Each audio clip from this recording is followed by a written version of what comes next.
Velina mai kako. Welcome to Keep It Aloha, a podcast that keeps Aloha by successfully going from island to internet. I'm your host Kamaka, and our guests today are proving to all of us logos that we don't have to leave paradise to find success. But before we introduce them, I gotta remind you about this week's giveaway. If you didn't know already, here on the Keep It Aloha podcast, we give away $500 or more in prizes every single week, all of 2026. For this week's giveaway, we teamed up with the Honolulu Night Market at our Kaka'ako. To find the prizes and enter, all you have to do is head to our Instagram and find the giveaway on our profile. The full details will be in the description. I'll be pulling the winners on Wednesday, July 15th, so make sure you get your entries in. For an extra 10 entries, email Nicole at keepitaloha.com, the secret word/phrase, as well as your favorite Hawai'i content creator. Good luck and enjoy this episode. All right, let's introduce our guest. After 175 years, some people still think we're just a ranch. And we just farm all day. What they don't realize is we wear many hats. And that's just how we roll. You just might see some old friends. Or make some new ones. So come hang with us Drive on out to the country. and get that epic snap. No matter what you're looking for, come discover where legends are made. Our guests today are content creators from the island of Oahu. They are two sisters who turned making videos for fun into one of the biggest social media success stories to ever come out of Hawaii.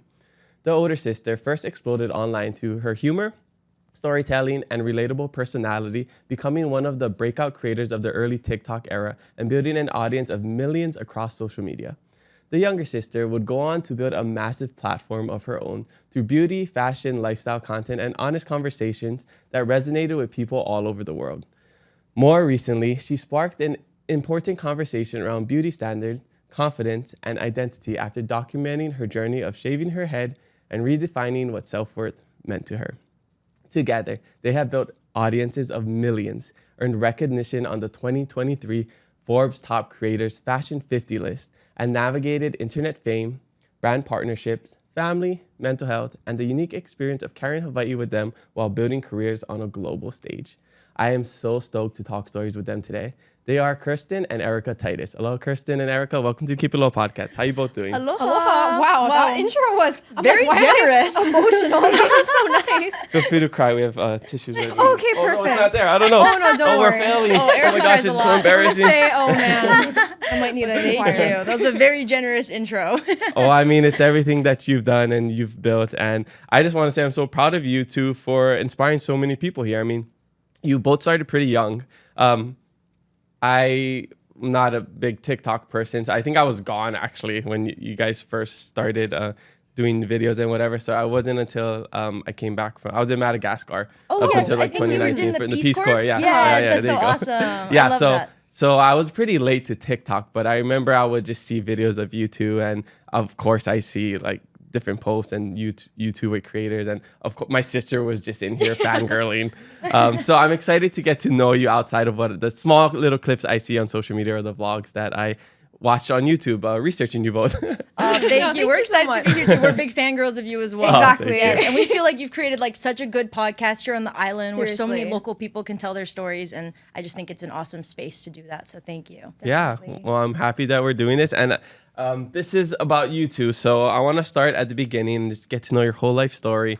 Maybe we can go oldest to youngest, youngest to oldest, however you want to do it. But just gonna ask the normal questions. We get to know everybody here in Hawaii. Where you from? Where you grad? What was it like growing up? Perfect. So we're from Wahiawa, Oh yeah. Central Oahu. Not Mililani. Oh yeah. Everybody thinks we're from town or like we're from Mililani. love Mililani too. No, love Mililani, but yeah, we're from Wahiawa. Yeah, for some reason, a lot of people online always think that we're from Mililani, or whenever we meet people, they're like, "Oh, you live in Mililani," but no, we're from Wahiawa. Yeah. Yes, I'm very proud to be from 96786. Go Mules. Yeah, we went to Lalahua High School as well. So we both graduated from there. Nice. And what were you into? Like, were you always making videos? Did you guys do any extracurricular activities, sports? Oh, Ooh. you go first. Yeah, so I got into making videos actually in middle school. But I didn't go to Wahiawa Middle. I went to Wheeler Middle on the military base because my best friend's mom was the principal at Wheeler Middle. Oh. Yeah, so we would just like kind of all carpool together and then drive out over there. Anyway, they had a really good like Cinematech program and they had like a morning news channel. And so we would just make videos all the time. Like the school gave us like a little laptop and a camera and I just would make so many videos like in Cinematech. And yeah, shout out to my middle school teacher, Mr. Nakapoi. He taught me how to make all of my videos. No way. Yeah, just on iMovie. And it's really honestly where I feel like I developed my love for making videos was in my middle school class. Yeah, I mean that's a great story because for most content creators or just people that grew up with YouTube, that's how it started. Like that's how it was for me. I'm born '93, so I had like half my life with social media, half without. Then I grew up with that amazing YouTube era from the Ryan Higas to have you guys met him? No, but we love him. No, one of my dream guests is Ryan. Oh my gosh, Getting him and Sean together because I'm from Hilo just like him. I think that would be my favorite episode ever. No, but that's so amazing. he's quit social media and I internet, think he so- does Twitch streams. Yeah, he now. streams now. Yeah. I feel like he would definitely be down. To, Yeah. I to love be on the him. pod. We Yeah, just gotta for reach sure. out again. Yes, he just got engaged. Oh no way. Yes. I was telling her about that. I was like, did you see Ryan? He did. I did follow him on Twitter, and he followed me back. That's literally like that's my claim to fame. But I just messaged him, and I was like, "Oh, you're such a big inspiration. I love you so much." And he was so sweet about it. He was like, That's thank so you. cool. Yeah. Well, I mentioned that era because when I watch your videos and especially the early on videos, that's what it reminds me of. Oh, that's Like- literally that's a big that's compliment. a really big compliment. No, seriously. But I thank mean, you. because that was my favorite. Everything is so polished and just like I don't know. Like I feel like people are doing it for clout or like they're putting up a persona, but your videos are so authentic and just like it reminds me of like I was watching like a Disney movie and Oh, that's so but, like, nice. I don't know That's so how to explain, but that's like the vibe it was giving me. It was just like it would just remind me of that era of people being silly on YouTube and saying whatever's and not really trying to be cool. You know, it was just being themselves. So that's what I love so much about your content. Oh, thank That's you. sweet. That's so sweet. And then, how did you get into making videos? Honestly, like not too late. Well, we had like our family desktop that we would make our photo booth videos on together. We had something Photo like booth videos. yeah, photo Yeah. booth videos. We would make we had something called KTET News. And we would just do that with our brothers. So that was something that we would do. But honestly, I didn't start making videos really. I think I had one YouTube video when I was in high school. I tried to make one and then I was like, this is way too hard. Yeah, that was a good video. Well, actually, Erika started making TikToks before me. Okay. Oh, what so- year was this? I think TikTok was more popular with my age group because I was in high school when TikTok really yeah. like popped off. So I was probably like 16, like a junior in high school when it got really popular. So I just started making any kind, but it wasn't like I had anything crazy. Like it was just mainly for friends and stuff. But yeah, high school for me, I think extracurricular wise, our dad is a karate sensei. Like he has a dojo. No way. So I feel like I kind of just did sports mainly growing up. Actually, all of us did. She did karate as well. Our whole family actually. No did it. way. But I didn't like it. But- Like I didn't. Erika actually, she's a junior Olympic gold medalist. No way. What? Yes, and so was Maybe my I'm the brother. junior though. But not me. Not me. Should have brought my nunchucks to show it off. Oh, you could have taught me something. Yeah. I'm like, I can't nunchuck, but oh man. But yeah, our brother and I, we were pretty into doing it competitively growing up. So I feel like throughout high school and middle school, a lot of my friends were mainly in sports, like just through karate. But I did track in high school, but I was junk. Like I wasn't actually good at it, so I don't even really tell people about that. But yeah, mainly karate, doing that. But the video like content creation didn't really start until she started making it first when we were in college. Sort of. I started doing it, I guess, professionally. You know, first. seriously. But Erika literally, she had a decent TikTok following when she was like in high school, just because she started making TikToks and she's so funny and stuff. But literally, like when she first made her friends in college, when we first got to college, it's because they recognized her from TikTok. And that was no like way. before I had an account or anything. So she was, I feel like, very early TikTok. But then I started making TikToks, and I think because I was older and I was close to graduating, I was really wanting to pursue it as a career. So I was really focused on it, where she was just focused on being a teenage girl. Yeah. So this is my first year of college. I got a lot. And I was like, wait, I want to try to pursue this. So Yeah, that's cool. My first year of college was Tumblr.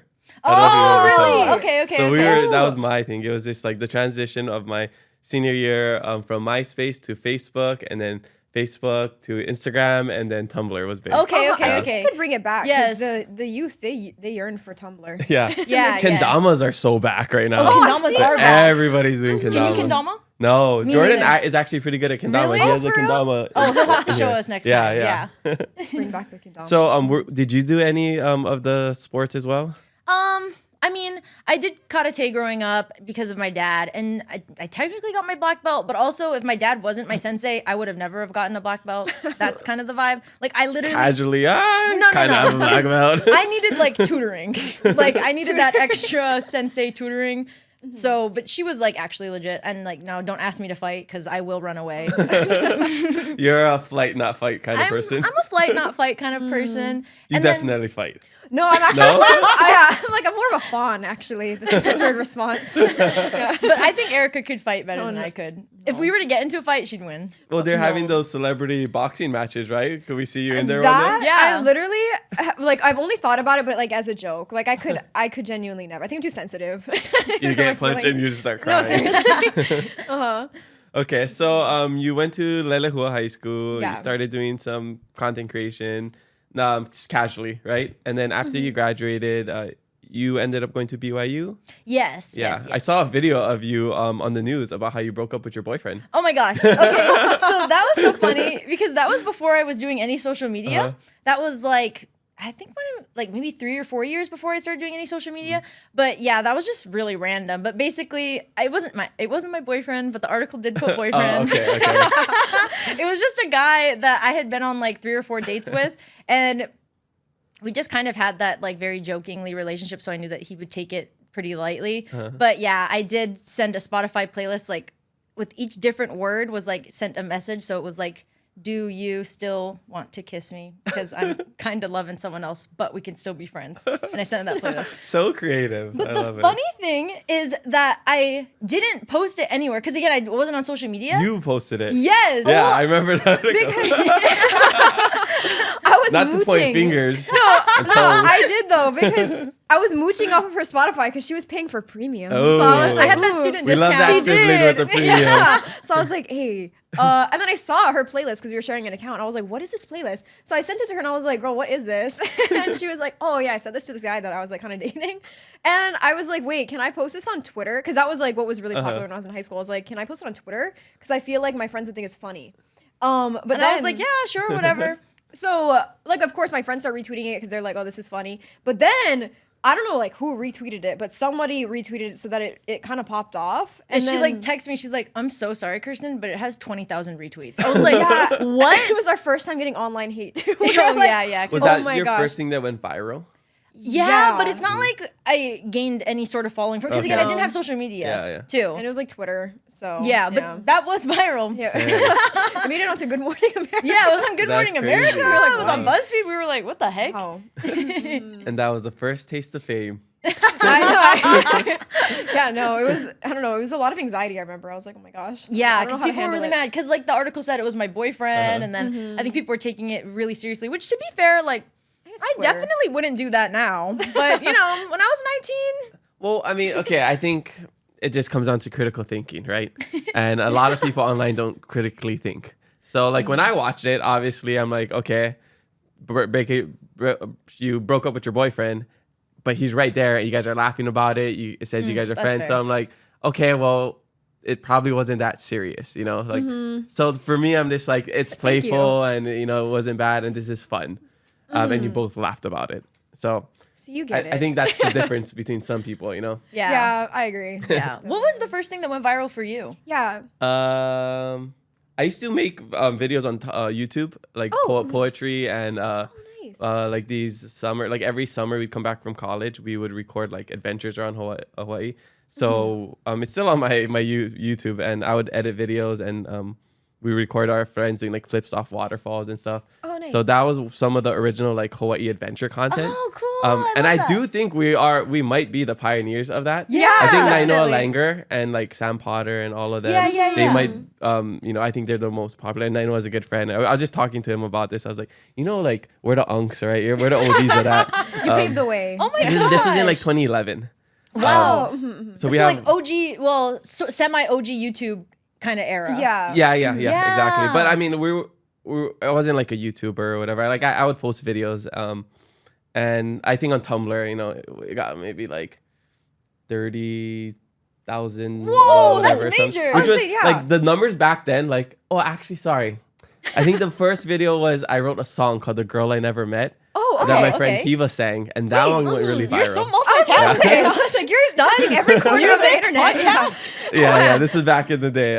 But that was a song. It went viral on Tumblr, and then it got like Oh. I don't know 30,000 views on YouTube, which was like the equivalent of I don't know, let's say like 100,000 these days or something. No, Oh, also I love like that. a song going viral is like hard to do. Yeah, So- that's Yeah, really well, impressive. at least within Hawaii. No, Okay, definitely. yeah, that's amazing. I Yeah, love that. so I think those are my first viral videos, and then my first massive one was I cut my hair when I was in Peace Corps. I shaved it all off. I went bald, and I grew it out for 2 years, and I did like a video time lapse. Oh, Yeah. nice. Yeah, so Wow, I should've that time-lapsed was one of it. And then when I came back from Peace Corps Madagascar, I surprised my sister Kanoi that was here at her school at Azusa Pacific, and I Oh, traveled nice. from Madagascar to California, and it was just this whole crazy journey. So many things went wrong. I finally went there, and then I surprised her, and that was on Good Morning America, or one of those like the talk shows with Wow. Hoda. Oh, Well, that's not Good Morning America. That's I think I know what Today you're talking Show. about. Yeah. the Today Show, yeah. something like that. So that I think that was probably like.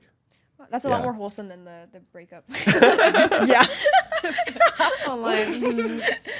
Well, the song has to do about love, and the breakup has to do about love. So it's pretty much the same thing. It's all love. Yeah, Same really. That part. Yeah, but those are just. But I wasn't trying to be a content creator or I just made videos just because like, oh, this is a fun idea. Yeah. I feel like that's always how it honestly starts. It's Yeah. just like wanting to do it Yeah. for fun. Totally. And then once there's like, oh, this could go somewhere, then it's like, oh, let's just try it out. Yeah, I guess that was more of the podcast for me than Yeah. those things. The other things were just fun. I'm doing it with the friends. And back in the early YouTube days, people were just collaborating for fun. Like it wasn't Yeah. about rates Yeah, that's and so like talk to my true. manager and agencies. And it was just like, let's just do this for fun and with our friends.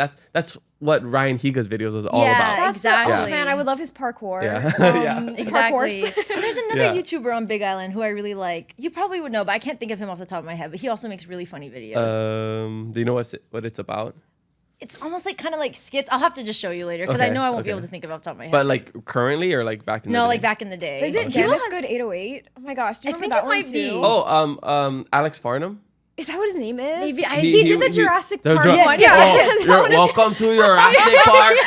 Oh, we love those videos. Yes. He was a podcast guest like 3-4 years Oh ago. my amazing. gosh, So I'm so those jealous. videos we would recite those videos all the time. Yes, with our friends. us too. I never been to New York before, but I like go. But I I was like, that's my dog. Yeah.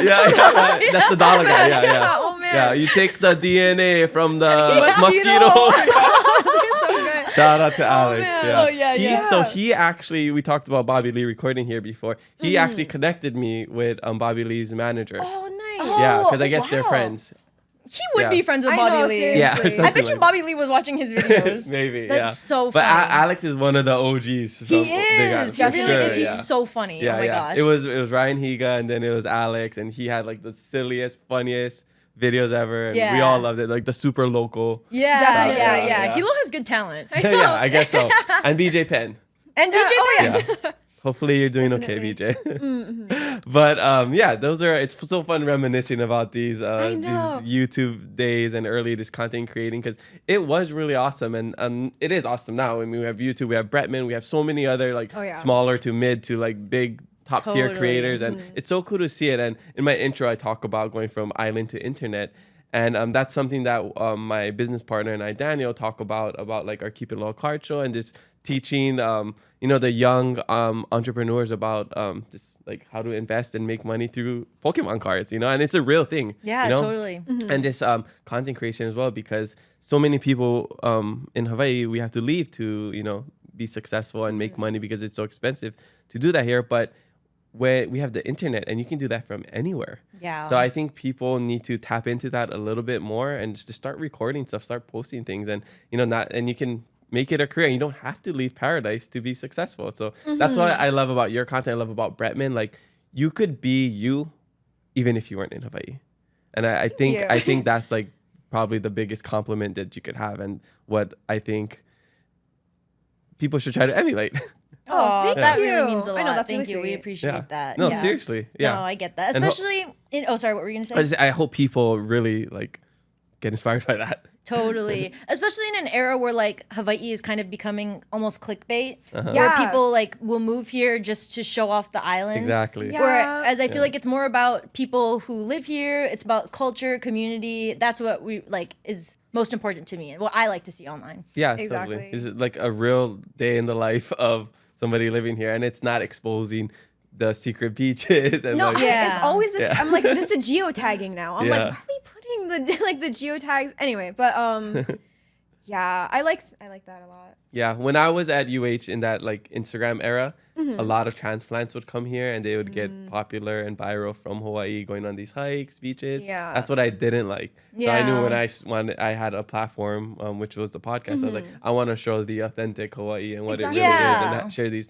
stories, not like the romanticized version of Hawaii. Exactly. Really like tapping into the culture as well and giving a Totally, voice to the yeah. people that people actually really want to hear Yeah, from. yeah. And it's not just the Kanaks. It's the Yeah, it's the mixed, Portuguese, Japanese, Filipino, Chinese. It's all of us, So I think that's like the beauty of Hawaii, and and for us to be able to kind of explain that to people outside is really awesome, because they get confused. They think pineapples are Hawaiian. Yeah, yeah. That's Hawaiian pizza. Totally. So for creators like us, then we get to use our platform to educate people. I think that's like the main thing. I Yeah. like that. And it's so crazy too, because like when we moved to the mainland, so many people didn't believe me that I was, because I'm Filipino, Japanese, Korean, Hawai'i. And Yeah. then people were like, oh, like there's no way you're actually that many ethnicities. That's so I know they funny. don't understand the concept of like being really mixed. Yeah. Because, They never had a Hawaii, mixed plate everybody- before. No, exactly. Yeah. But meanwhile, yeah, I love that. Like in Hawaii, everybody says the term mixed plate. Yeah, Because you yeah. say that on the mainland, they're like, what? Yeah. What is that? No, when I was in Peace Corps Madagascar, and I wrote about this in my book, that there's like a chapter, I forget what it was, but I talk about how we're explaining our diverse, ethnicities and background, and other people, they're like, yeah, I'm just Mexican, or I'm just black, or I'm just Hale, or whatever it is, like whatever the Caucasian ancestry is.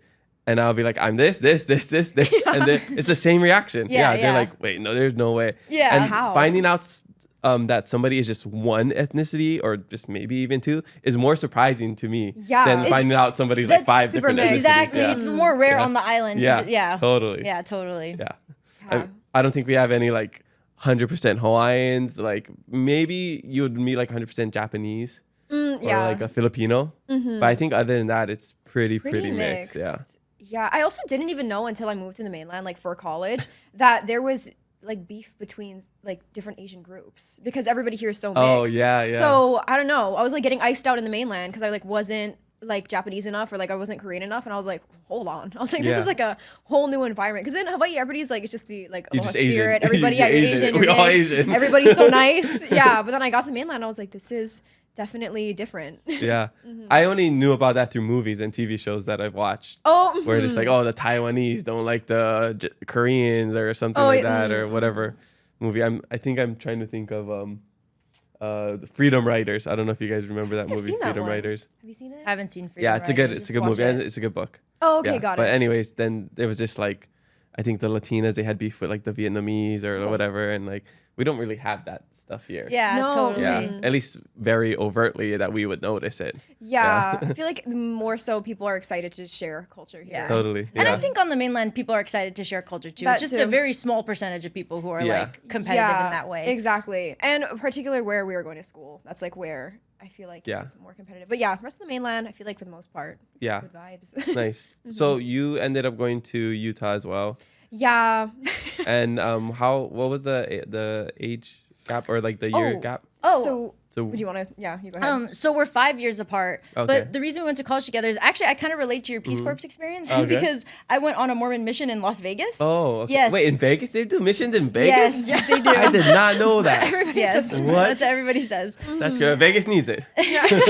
since But it's funny because same thing. It's like I didn't have the internet for like a year and a half, so I understand what it's like to be like, I wasn't really there during X. But so I took off school for 2 years, and so my junior and senior year, Erika was a freshman and sophomore. Yeah, in Oh, college. okay. So we Yeah, randomly yeah. got to go to school together. That's so awesome. Actually really was nice. And Yeah. it was nice to have her just in Utah because it was like my first time not living in Hawaii. Yeah. And so just to have somebody while I was adjusting was really nice. Yeah.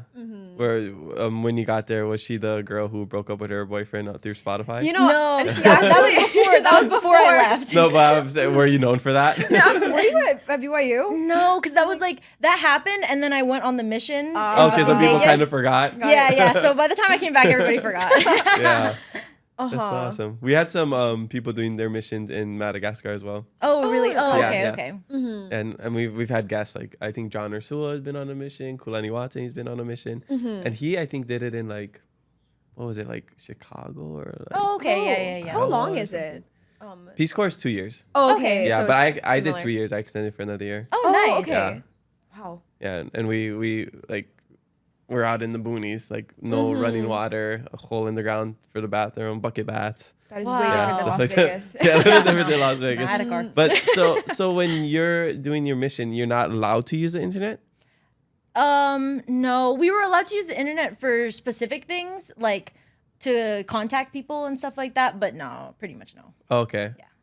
And I'm trying to remember when I had these other conversations, like the do's and don'ts, because it's pretty strict, right? Like Yes. yeah, because I feel like I remember that it's like a pretty rigorous schedule, and you have to like. Yeah, like it's you wake up at 6:30 every day, and then you go to bed at 10:30 every day, and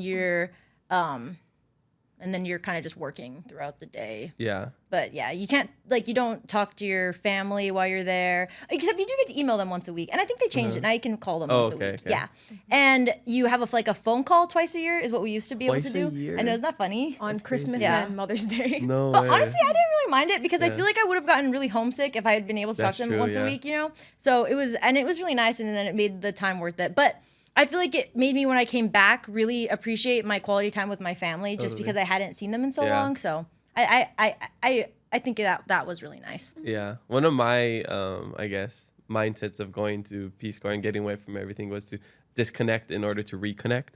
Because it was at a time where like social media was popping off, and we're also, we're doing things for vanity. Like, hey, let me go on this hike and post it, and look how cool it is. And like, I just wanted to get away from all of that and just like have normal conversations like this without having to think about posting and like how we're perceived by other people and whatever. So that was really cool. And you got somewhat of that experience. And then when I came back, it was more intentional with what I posted. And I'm yeah. guessing that's probably what you felt as well, right? I did feel that way. I felt like, because my time was like, I just didn't have time for myself. It was all dedicated to a specific purpose. So now that I did have all this time to myself, it was like, oh wow, I really want to respect and honor my time because now it's finally mine. But also I'll say, and you might want to cut this out, is I think Mormon missions are more controversial than the Peace Corps because, and literally I'm saying this because like I think I'm going to tell you to cut this out, just because and yeah. Anyway, I won't even go into it, but yeah. Well, we can talk about that after.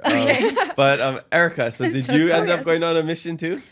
I did not, just because I was truthfully never really believed Okay. in the Mormon religion, so I knew from the very beginning that it wasn't going to be something that I wanted to do. Yeah. A lot of my friends went on one, and they really wanted me to go on one, but I was like, it just like doesn't feel like something I should do if my heart's not in it. And also, it's like you're literally spreading the like Mormon word, but I was like, I just don't resonate with it myself, so why would I want to like spread that to spread something that I don't believe in? But I think that was the telltale sign that BYU wasn't gonna be for me. I did end up dropping out my sophomore year, and it is a good school, like education wise. I had a good time in that aspect, but yeah, I think unless you're really, really a part of the religion and you're really into it, it's probably just like not a space to fit into. Totally. I mean, it's nice that you knew and you didn't fake it.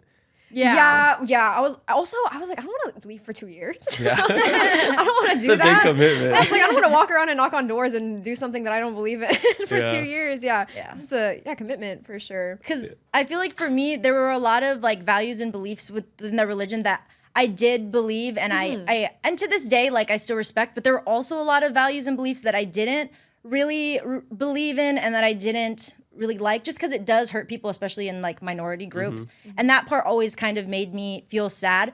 But I feel like I did kind of compartmentalize those two things. And so, I don't know. That's the only thing where I feel kind of bad that I was like spreading certain things, even though I didn't believe in it. You know what I'm saying? You're just kind of following what I was just kind of following, but now I'm like, now that I am more sentient, I'm like, Yeah. oh, I was actually spreading a message that I didn't really believe in. So I would say that's the only negative. But aside from that, I do appreciate how it was able to make me think differently then and really value and respect my time. Yeah. I mean, perspective is probably one of the biggest things I've got out of my experience leaving Hawaii and just, doing my volunteer work for 3 years. So I think that's something that everybody should do, I always say roam and come home, just like leave Roam and come Hawaii home. and then learn as much as you can and bring it home and then, just use all your experiences. I mean, I wouldn't be able to host this podcast and talk about all the things I talk about if I didn't have all those life experiences and I was able to relate to all different people. Yeah, I get that. And you seriously talk to people that you wouldn't talk to in the normal world because it forces you to have these experiences that you wouldn't have in the regular world. And that is another thing that I really liked is like I gained and developed relationships with people outside of people from my normal social group. And I don't know, I liked it. Yeah, super cool. So you ended up, I'm talking to Erika if you guys aren't watching. So you ended up dropping out of college and then did. what was life like after that?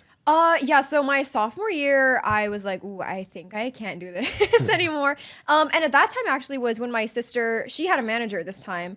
And she actually had a different manager than me, but she knew somebody that wanted to manage me. And then he ended up reaching out my sophomore year. I met with him in person because he was also randomly living in Utah during that time. So, and he was also formerly Mormon. So we also had that connection, which was nice. But he was like, hey, I don't know if this is something that you want to do full time, but I think that if you want to like pursue this, school is always going to be there. Maybe just try this out for like a semester and then we'll see where it goes from here. And I was like, you know what? Sure. I was like, I'm not having a good time in school or just at the school that I was at. I think was also just not for me. So I took that semester off and then I fear I never went back. I really did try hard though to like push out a lot of content because it was I think it was summertime around that time because you were also Kirsten had graduated at that point. Yes. Oh, because I graduated in December. And then so she did a year and a half of college. Oh, yes. Yeah. So what I dropped year out. was this? This was 2020. So this is peak. COVID. Or 2021, I think. Was it 2021? I think. That you dropped out? Oh, yes. Yeah. Sorry. I started college in 2020 Yeah, and then I dropped out after the first semester of my sophomore year. But it wasn't for me, but also not having Kirsten there anymore was also just like really hard on me because I was like, oh man, I don't know how I'm gonna continue to be here now that my sister's in here. But she kept posting her content. She also let me be in a lot of her content, which I think helped me like grow my page a lot as well because she was cutting that fruit. She was cutting all that fruit on TikTok. She's like getting every video of me cutting this fruit. That's so funny. I asked my girlfriend and my sister, okay, like is there anything I need to know about these two before they come on the podcast that like I definitely should know? They're like, oh yeah, Kirsten cuts a lot of fruit. Yeah, That's really that was funny. her thing. Was telling stories and cutting fruit. So she would do that. I didn't have a passion for cutting fruit myself. So I randomly just got really into like makeup because I didn't really wear a lot of makeup actually all throughout high school or college. But then I had a lot of time on my hands. So I was like, ooh, let me play around with this. So I got randomly into doing makeup videos. But still aside from that, I still wanted to do like, I don't know, like regular comedy, talk to the camera, just talk story. But then, surprisingly, I was like, oh, it grew over that year. And then I think it got to a point where I was like fully confident in dropping out. Because even after that first year, I was still like, I don't know if I should like re-enroll. But at that point, I was also like, I don't think I can re-enroll. I don't think they'd take me back at this point. But yeah, it was just nice to finally like have that weight off my shoulders to be like, oh, I can finally actually drop out. And this is something I can like pursue full time. So that's when you shifted your mindset of like, this is going to be my job. This is what my career is going to be. Yeah. And I think that's how it was for my parents too. Cause I think, and shout out to my mom, because I think she saw also how bad my like mental health had gotten in Utah just because I think also just peak COVID, like COVID was a hard time for everybody, I think mentally. And I think everybody was so unsocialized during that time that like my anxiety had gotten so crazy with not socializing with anybody. And then suddenly, I think also Utah, they're like the first people or one of the first people to go back to like in-person class. So I was like, this is crazy. I don't know how to handle this. But then my mom, I think she saw, like, I don't think she was expecting TikTok to work out, but because my mental health had gotten bad, she was like, sure, take your semester off. And then luckily it turned into something. And then I think it was mainly her feeling confident enough also for me to drop out. That was really the weight being lifted off, because I was like, I don't know if I can do this if my mom's like not in it with me. But she's been extremely supportive. Same with my dad as well. They've been super supportive of both of us throughout our growth. Wow, so. shout out mom. She knew that, if I let my daughters do this, in a couple years, they'll take me to Japan. Smart mom. Smart. She's seen it. She wanted to go on that Yeah, Japan she trip. knew that it. Japan trip. We took her to Korea. She made it. It was actually funny though, because when my mom first discovered I was making TikTok, she like almost was betrayed. She felt betrayed because she was like, I never knew that you had TikTok. I thought only Erika made TikTok. How come you didn't tell me? And I was like, I never thought to tell you, like, because it was just and I wasn't doing it like seriously, I was just making videos, and she was like, someone at my school told me that you're making TikToks.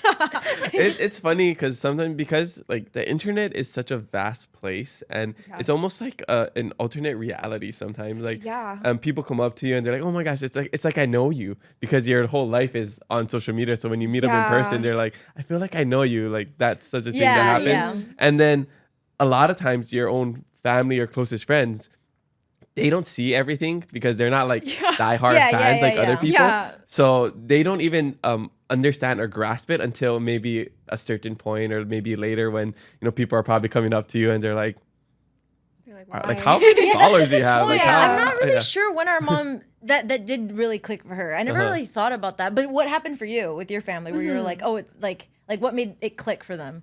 They're like, oh, he's like really doing this. I don't really know, actually. It's not really something I even thought about. That's kind of me too. I would have to go and ask. Yeah, I don't know. I think they all support me in whatever I do, and like nice.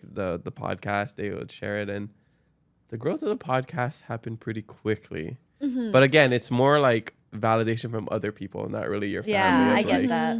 I know comments and whatever, and like your family will like it, like the post, and like interact with it. Yeah. I think it's when coworkers and friends of parents and family start to tell them, actually, I love that's your fair. son's podcast. Yeah, that's fair. Like, and then like my mom come like, oh, can I get a hat for this person, or like, yes, so that's I my think mom. that's when, I don't know exactly when, but those are the moments where it's like, I think maybe the parents start to really realize, like, I think that makes sense. my kid is probably bigger than. True, because they're not engaging with all your. I mean, like, 'cause our mom goes to work. Except our mom does engage with our content. Yeah. Maybe a little these too. days- There's certain videos I have to tell her, Mom, like, please don't watch this. this. I was like, I can't even post this if I know you're gonna watch it. How did she react to you getting casted to Love Island? I don't think she knows what Love Island is. And I haven't been casted. You guys can go to her social media and see. Yeah. That's so funny though that you saw that. But going along with like the meeting other people and how they feel like they know you. The weird thing for me is I also feel like I know the people who like come up to me, because it's like I feel like they're so similar to my personality that I'm like I get you. Like they'll even when they meet me and they like say certain jokes, I'm like yes, like that is my humor to a T. Thank you for that. Yeah. I think and I'm sure it's for the same for the podcast as well. Because it's so curated. You get to curate your own audience. So obviously the people that watch your podcast, that listen in, are probably like-minded people. And so it just feels like you get along with them. For sure. I mean, I definitely know, like, when I'm at a certain, like, area of Oahu, or, like, at a certain event, like, this event, maybe it's not really my demographic. Maybe, like, one or two people will recognize. But if I'm at, like, a Hawaii's Finest concert, or, like, something at the Waikiki shop, I'm like, oh, yeah, this is my demographic. I'm going to have lots of local bradas and just come up to me. So, like, if I go Alamoana, maybe not so much. If I go to, like, Pro Ridge or, like, maybe Windward Mall, I probably get a lot more people. That's very wholesome. Yeah. Like the less touristy spots, not so much, but like the more local areas, that makes sense. But it is cool when people not from here recognize. Yeah, like, I love that. Because the podcast is like, it all surprises me. Like, I'm known just for like talking, like a podcast, like, because a podcast is not really a huge thing in Hawaii. Like it is like in the world, but like I think we're always a little behind. So like, it just blows my mind that I'm just like, I'm known for this podcast. That's why I say I'm like famous by association because all my guests are famous, or mostly. You built your platform. yes, But, this but is I mean, like you guys, the you Hawai'i don't have podcast. millions though, but you two are in the millions. And like, when you think about it, that's like millions strangers just watching you grow up because you started from a pretty young age. And there's people that probably followed from the beginning and they know your whole life story. They know like very That is weird to think detailed about. things. And it's just like, to get to that level, I don't know if I ever want to get to that level. If it translates into like impact maybe of like the community, that would be cool. But like you two are literally like some of the biggest content creators from Hawaii, you know, and I thought about that. it's literally millions of eyes on you. How I'm like, Not oh, to, it sounds not to be weird or creepy. Like there's literally people watching you, millions of people watching you. I feel like though too, I've never really thought about it like that. I don't know why. I think when I think of Hawaii content creators, I literally just think Bretman Rock and Ryan Higa. I know. Yeah. I'm like, that's not me. Well, we don't have a celebrity culture here like other places where That's it's a just good not point. like people like paparazzi and people coming at you and like crowding, unless you're like The Rock or Jason Momoa maybe. Yeah. Oh yeah. But like it's pretty normal here. Like it's like, hey, I love your content. Oh my god, like my sister, like oh my gosh, I love you guys so much. Okay, bye. Yeah, people are super respectful. Yeah. super respectful. Also, they're probably like, because Hawaii's so small, they're always like, and my cousin knows you. Yeah, exactly. I'm like, oh, Yeah. I'm like, they're like, I graduated with your cousin. I'm like, wow, that's crazy. Yeah. I think that's the difference, and I think that's what I like about here. But I do feel like, at least for me, like Hawaii is my strength. Like if I leave other places, maybe I get recognized for the podcast. But it is nice to kind of just go somewhere and just like nobody's looking at, nobody is even worried about you. You probably don't have the same experience because you're more on the global stage.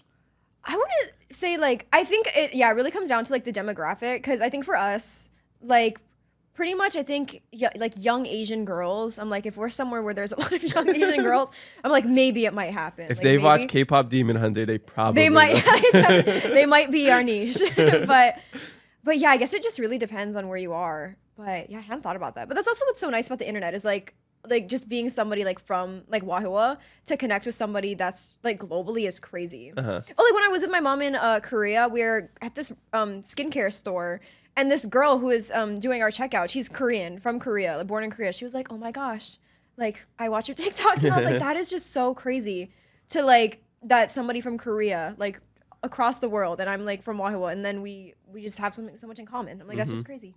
Yeah, It's really nice. the beauty of the internet. Yeah, seriously. Where everything is so much more accessible than before. Yeah. I love that. Okay, so going back to, we're like in 2021, 2022, 2023 right now. When did it really pop off for the both of you? I think 2021.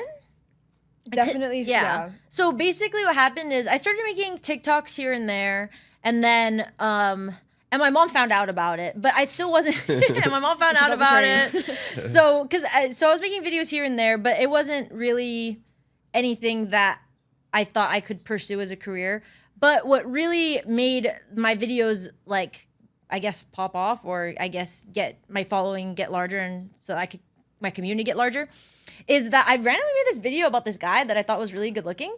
And I just made a TikTok about him. Like I used to do this series that was called Stalking and Simping, where I would just see a cute guy and then I would just stalk his like page through TikTok and then just be like, oh, but like he's so cute. Like I can't even date him. Like I wouldn't even want to date him because he's just like, it's just so unachievable. And like Hawaii people or anybody? As anyone. Oh, It was okay. worldwide, baby. It's basically what they do with the World Cup. They always have the cameras on somebody. Yeah. And then like, it's usually like a good looking female or whatever, and then she becomes famous because she was like the girl of yes, World Cup. yes, So yes. it's kind of your version of just like Yes, singling out that person. It was my fan cam. Yeah, Yes. your fan cam, Yes. exactly. And so anyway, I made that video, and then that video got really popular because a lot of people wanted me to date him, and he commented on the video.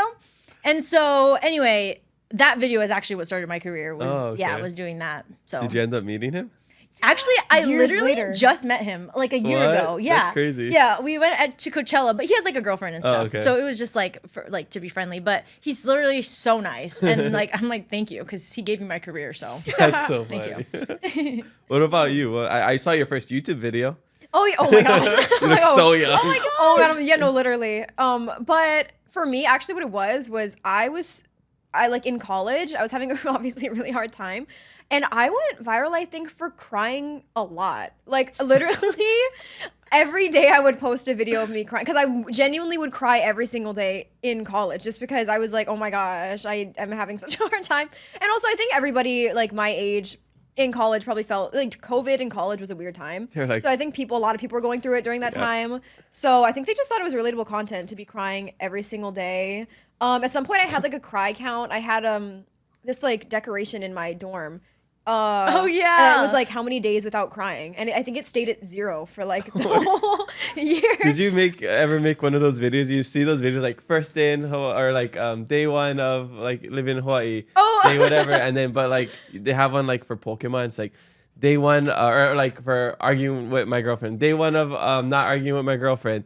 Day 1 of not arguing with my girlfriend, and it's just like day 2 back to day 1. Yeah, that was like really how it was. Yeah. So randomly like. And I think a lot of people, I think now people get annoyed with it. And actually now I don't even cry online really. Like I feel like it's more rare now. But during that time, I think everybody was crying online and everybody thought it was funny. So randomly that's what like popped off. So yeah, even before I was making beauty content, I think it was like unintentional like crying content Wow, that's so that funny. people randomly got into. I mean, it's real.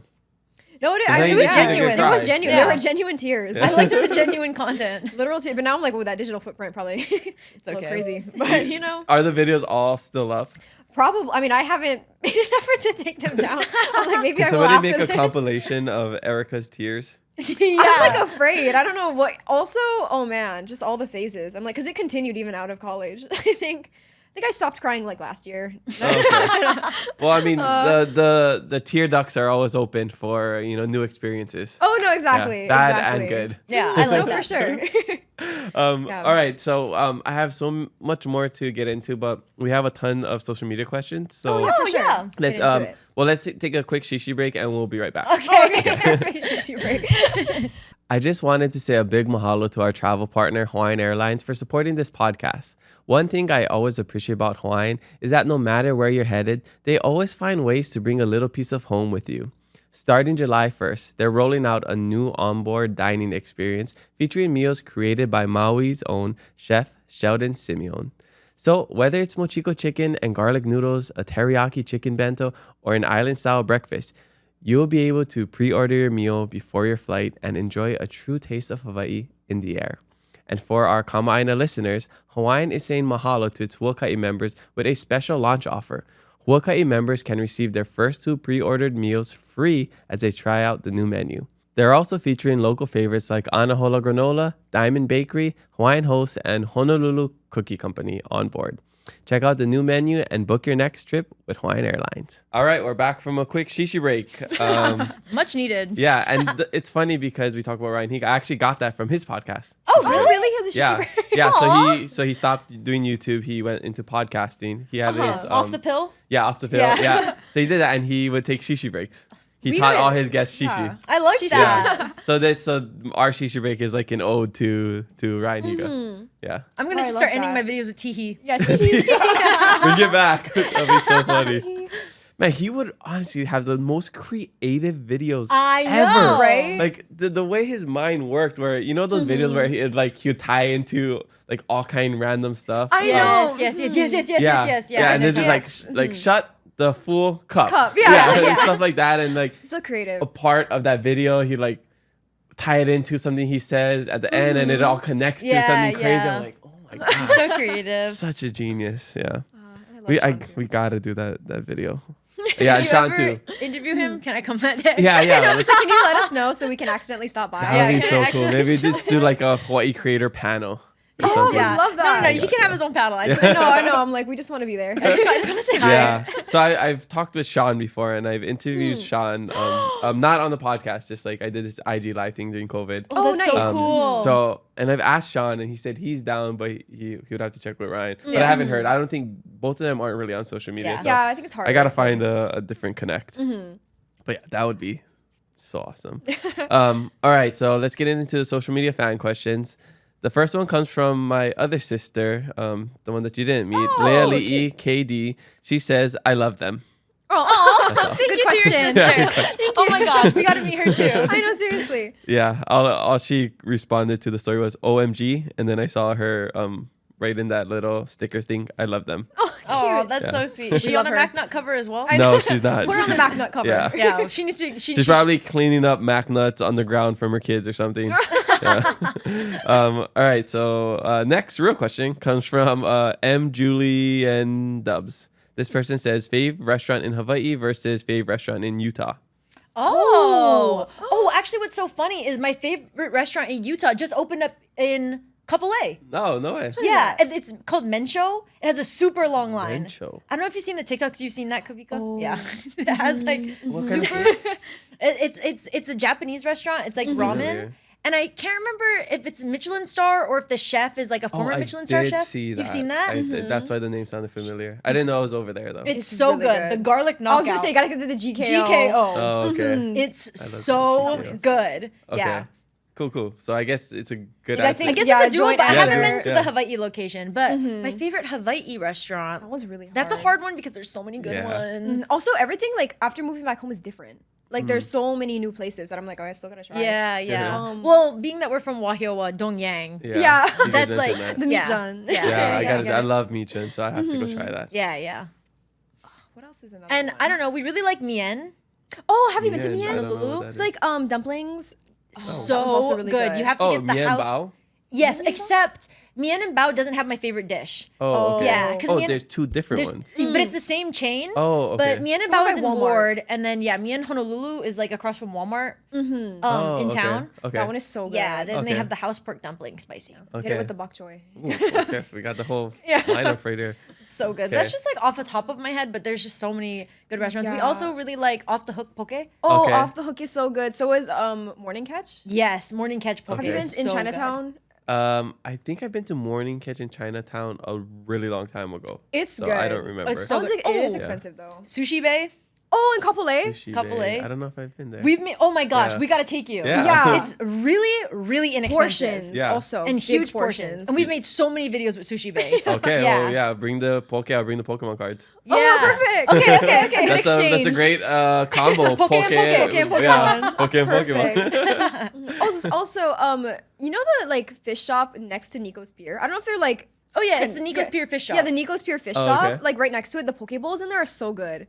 Like I think they're only open in like the afternoon because the restaurant opens more at nighttime. Okay. But if you go in the afternoon, the what's it called, fish shop there has good poke as well. Dang. Okay. I gotta explore my surrounding areas.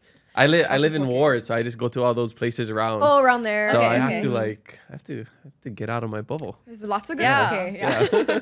Yeah. Awesome. So those are the answers. Yeah, I Final mean, answers. and definitely places that I haven't named that I just can't think of right now. But yeah, Yeah, and I'm like in Okay. Utah, definitely Mensho. Yeah. That place Okay. is really good. And I really want to try the Kapolei location. Okay, well I gotta try. My favorite ramen spot is Kamitoku Ramen. Oh wait. Yeah, I've been to that place one. is my I don't favorite. think I've been there. It's So Beefy good. Wild. They Yes. just closed down at the Ward Village shops, but they're gonna open at Scratch Kitchen at the South Shore Marketplace. Oh, okay, Yeah, nice. not super Okay, far good, from here. good. But that's my all-time favorite. Okay, so So I'm okay. gonna good, try it yeah. when they open. It's Actually- like comparable to Japan. Oh, for real? Okay, wait. Yeah. Actually, I actually haven't been there. I thought of a different one. But my friend's husband was military and he was stationed here, and he said that's his favorite ramen Yeah, place. So I mean, it's on my 100%. list. Yeah. If you guys would take us to the where we talk about poke, what is the poke one in Kapolei? Oh, Sushi Bay. It's Sushi Bay, sushi. Sushi Bay, and then we'll take you to We'll do a little Kamitoku. trip. Oh, Yeah. perfect. All right, next question comes from Jazzy Plier. This person says, how do you learn to embrace your body image rather than loathing in it? Oh, I really appreciate that. And I actually love when people ask me questions like that because I feel like it's really important to talk about it. But I would say it's not really so much about loving my body because I know so many people talk about like, oh, I love my body. Body positivity. Body yeah. positivity, which I think is like the first step, but it's not. But I feel like the best thing to help you really just embrace your body is body acceptance. So just rather than like really looking at my body and like loving it for how it looks, it's just like accepting how it looks, trying not to think about it honestly has helped me the most, and then just really appreciating everything that it can do for me. So I don't know if you know this, but I took a break from social media for like 2 years because I went to the mental hospital for an eating disorder, and I didn't know why, so. Oh, thanks okay, for yeah. sharing So that. Yeah. that's why. And so that was actually my second time receiving treatment for an eating disorder. And so I was like restricting a lot of food, and it was causing my brain to like literally not work. Wow. And yeah, so I just stopped posting because I had so much anxiety like all the time. Like anytime I would post a video, I would just be really anxious about it. I couldn't even really like hang out with my friends because I was just always anxious hanging out with them, and it just like really put me in a bad mental space. So I feel like now that I'm eating more, and yeah, my body looks different than what it looked like before, but I just appreciate what it can do for me so much more because I can do like fun things like be on this podcast with you and just really experience life to the fullest, which I couldn't do before. Yeah. Oh, mahalo for sharing that. And I'm happy that you're doing better now and that you're able to be here with us and talk about these things, because then it's going to help so many people. Oh, thank you. Yeah. I appreciate that.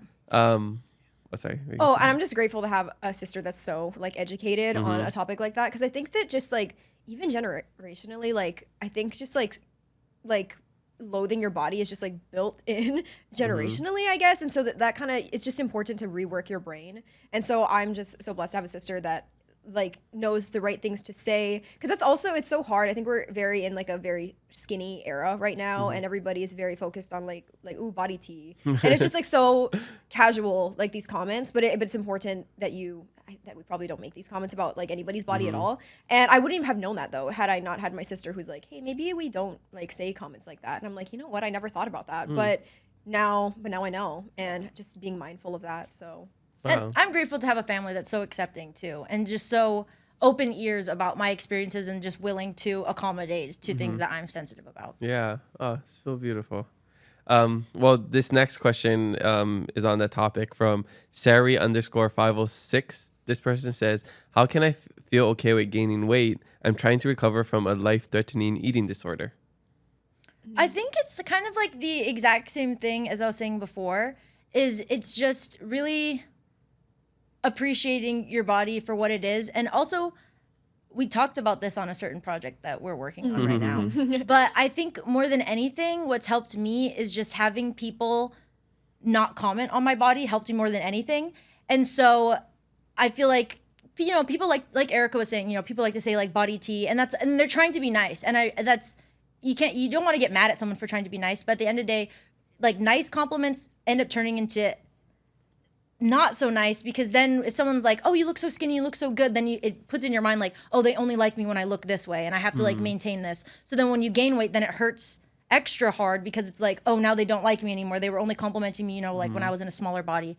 And so I feel like for me, just like asking my family and my friends to just not comment on my body, like whatsoever, like whether it's positive or negative, has like super helped me. Because I used to be really anxious when I was in college, and I would like come home from winter break, and I would be like, if I like gained weight or whatever, I was like really nervous that people would comment on that. And so my therapist was like, you have to tell them to just like stop making comments about your body, like just in general. And that super helped me a lot. And actually I learned that before I went to the eating disorder hospital. And so I think that made for an easier transition the second time around. Was I had already received therapy once for my eating disorder. And so my family was fairly educated on like what kind of things to talk about and what not to talk about with me. So it made gaining weight a lot easier for me, because they already weren't commenting on my body even when I was in a smaller frame. And so they didn't comment on it when I had gained weight as well. So I think that was really important. It's just like not making comments about it. Okay. And so is it so much, it's like almost, I'm trying to think of the way to say this, just like kind of not ignoring it, where it's just like, so because people are going to make comments regardless. Yeah. Is it just like not looking at it, or now you have a mindset of like you can look at it and not let it affect you? It's kind of like, I think you really need to establish those boundaries with the people you care about the most to not make comments, because those people genuinely can control whether they're making comments on your body. And that really affects your mental more than you realize it. At least it did for me. Because for me, I can't control what people say online, right? And so obviously being online and then being in a smaller frame and then now being in a less small frame than I once was, yeah, people have commented on it. But it didn't really affect me. And I think it's because my family has been so respectful and my friends have been so respectful that it just doesn't register for me like the same way. And so when it comes to like me looking at myself, obviously like I'm going to be thinking things about myself because it's me. But I just genuinely like try not to make those comments about myself regarding my body or like degrading or objectifying my body in any way. And also just not objectifying other people's bodies, like holding them to a higher standard because they're in a smaller frame. And like, even like just in conversations like with family or friends, if they're like, oh my gosh, like she looks so good, like she got so skinny, like I will try to like correct those people and be like, hey, like we don't know what she's going through, and she looked good before and she looks good now, and you never know like why she got like she might be sick, and you know, you just never know why someone might be in a smaller frame or why someone might be in a larger frame, and it's just genuinely like none of your business, and just like always keeping that at the top of your mind, at the top of my mind, has really helped me. Okay. So it hurts more coming from the people you're closest with. Like you have your aunties that you go to. Yeah. And it's always honey, like college was good for you or whatever. Like they'd make like kind of those snide comments. little- Like Yeah, and then if your family knows, like having them defend you also feels really good. It's like, okay. oh, thank you, I really appreciate that. And then they know for the next time, like, okay, I'm not, it's just like not gonna mention it. I think that really helped me, and I really, really appreciate my family for respecting those boundaries of mine. Yeah. Do you know any scientific data or just maybe data on like difference between like male and females? Because I feel like as a guy, and maybe it's just not talked about as more. I don't hear this as much from men. Yeah. And it's like the dad bod. Like I feel like for men, it's like, oh, if you get fat, it's like, oh, you're not fat, you just have a dad bod. Okay, and then you get fatter, you're not fat, you're just fluffy. Or like you're not fat, you're just bulking. You know, I Totally. feel like we have these scapegoats or whatever, and like these reasons. That's a little different than women, right? It's Yeah. like, okay, maybe the excuse is, okay, she's pregnant, she had a kid. But like I feel like us men, we have all these different like reasons and just like ways we turn it around. It's like, oh, I'm not fat, I'm just bulking. You know, Yeah, like, yeah. I feel like women don't have that, right? Yeah. Yeah, I think, just like in general, I think the conversation around women's bodies is always more prevalent than it is with men. But I also think that like eating disorders are definitely prevalent with men as well. I think it's just not talked about as much, and it should be, especially with like a lot of the gym bros. Like I think a lot of gym bros aren't aware that they have eating disorders. Or at the I can very see least, that. they're engaging in eating Yeah. disorder Disorder habits behavior. that they don't realize. Yeah, eating disorder behaviors, and you know, you can't. I don't know because I'm can't not diagnose them. any- yeah. Yeah. But they might do it without realizing because there's so much within that culture. Yeah, and it might not be like, oh, for men, it's like it's not like trying to get skinny, but it's like doing all the things to like get jacked or maintain that Yeah, certain yeah. frame that they want. Yeah. Another thing I'll say is like going back to that word fat. I know it's like often used as an insult, but another thing that really helped me in therapy was my therapist was like, that's actually not an insult. That's genuinely an adjective to describe someone's body type. And a lot of people who are in larger bodies are taking back the word fat, and they're like, yeah, I'm fat and that's okay because that's the body that I was genetically given. And I feel like that's helped me a lot because she's like, if you are ever like calling, like if someone is ever calling you fat, or if you're calling someone fat, like you have to look and it's like, first of all, are they actually fat? And second of all, if they are, there's genuinely nothing wrong with that because that's the body that they were genetically given. And I feel like that's really helped me because I feel like there's so much stigma around larger body types, and a lot of scientific research does point to the quote unquote negative benefits, but that's actually, sorry, now I'm getting like really into the, Yeah, the I love it. research I love that it. I've learned. But a lot of it has been just like to make money because, you know, diet culture sells a lot of things. Ozempic. It's huge. You see Exactly. Wegovy. I Yeah. see all these commercials. It's a huge thing.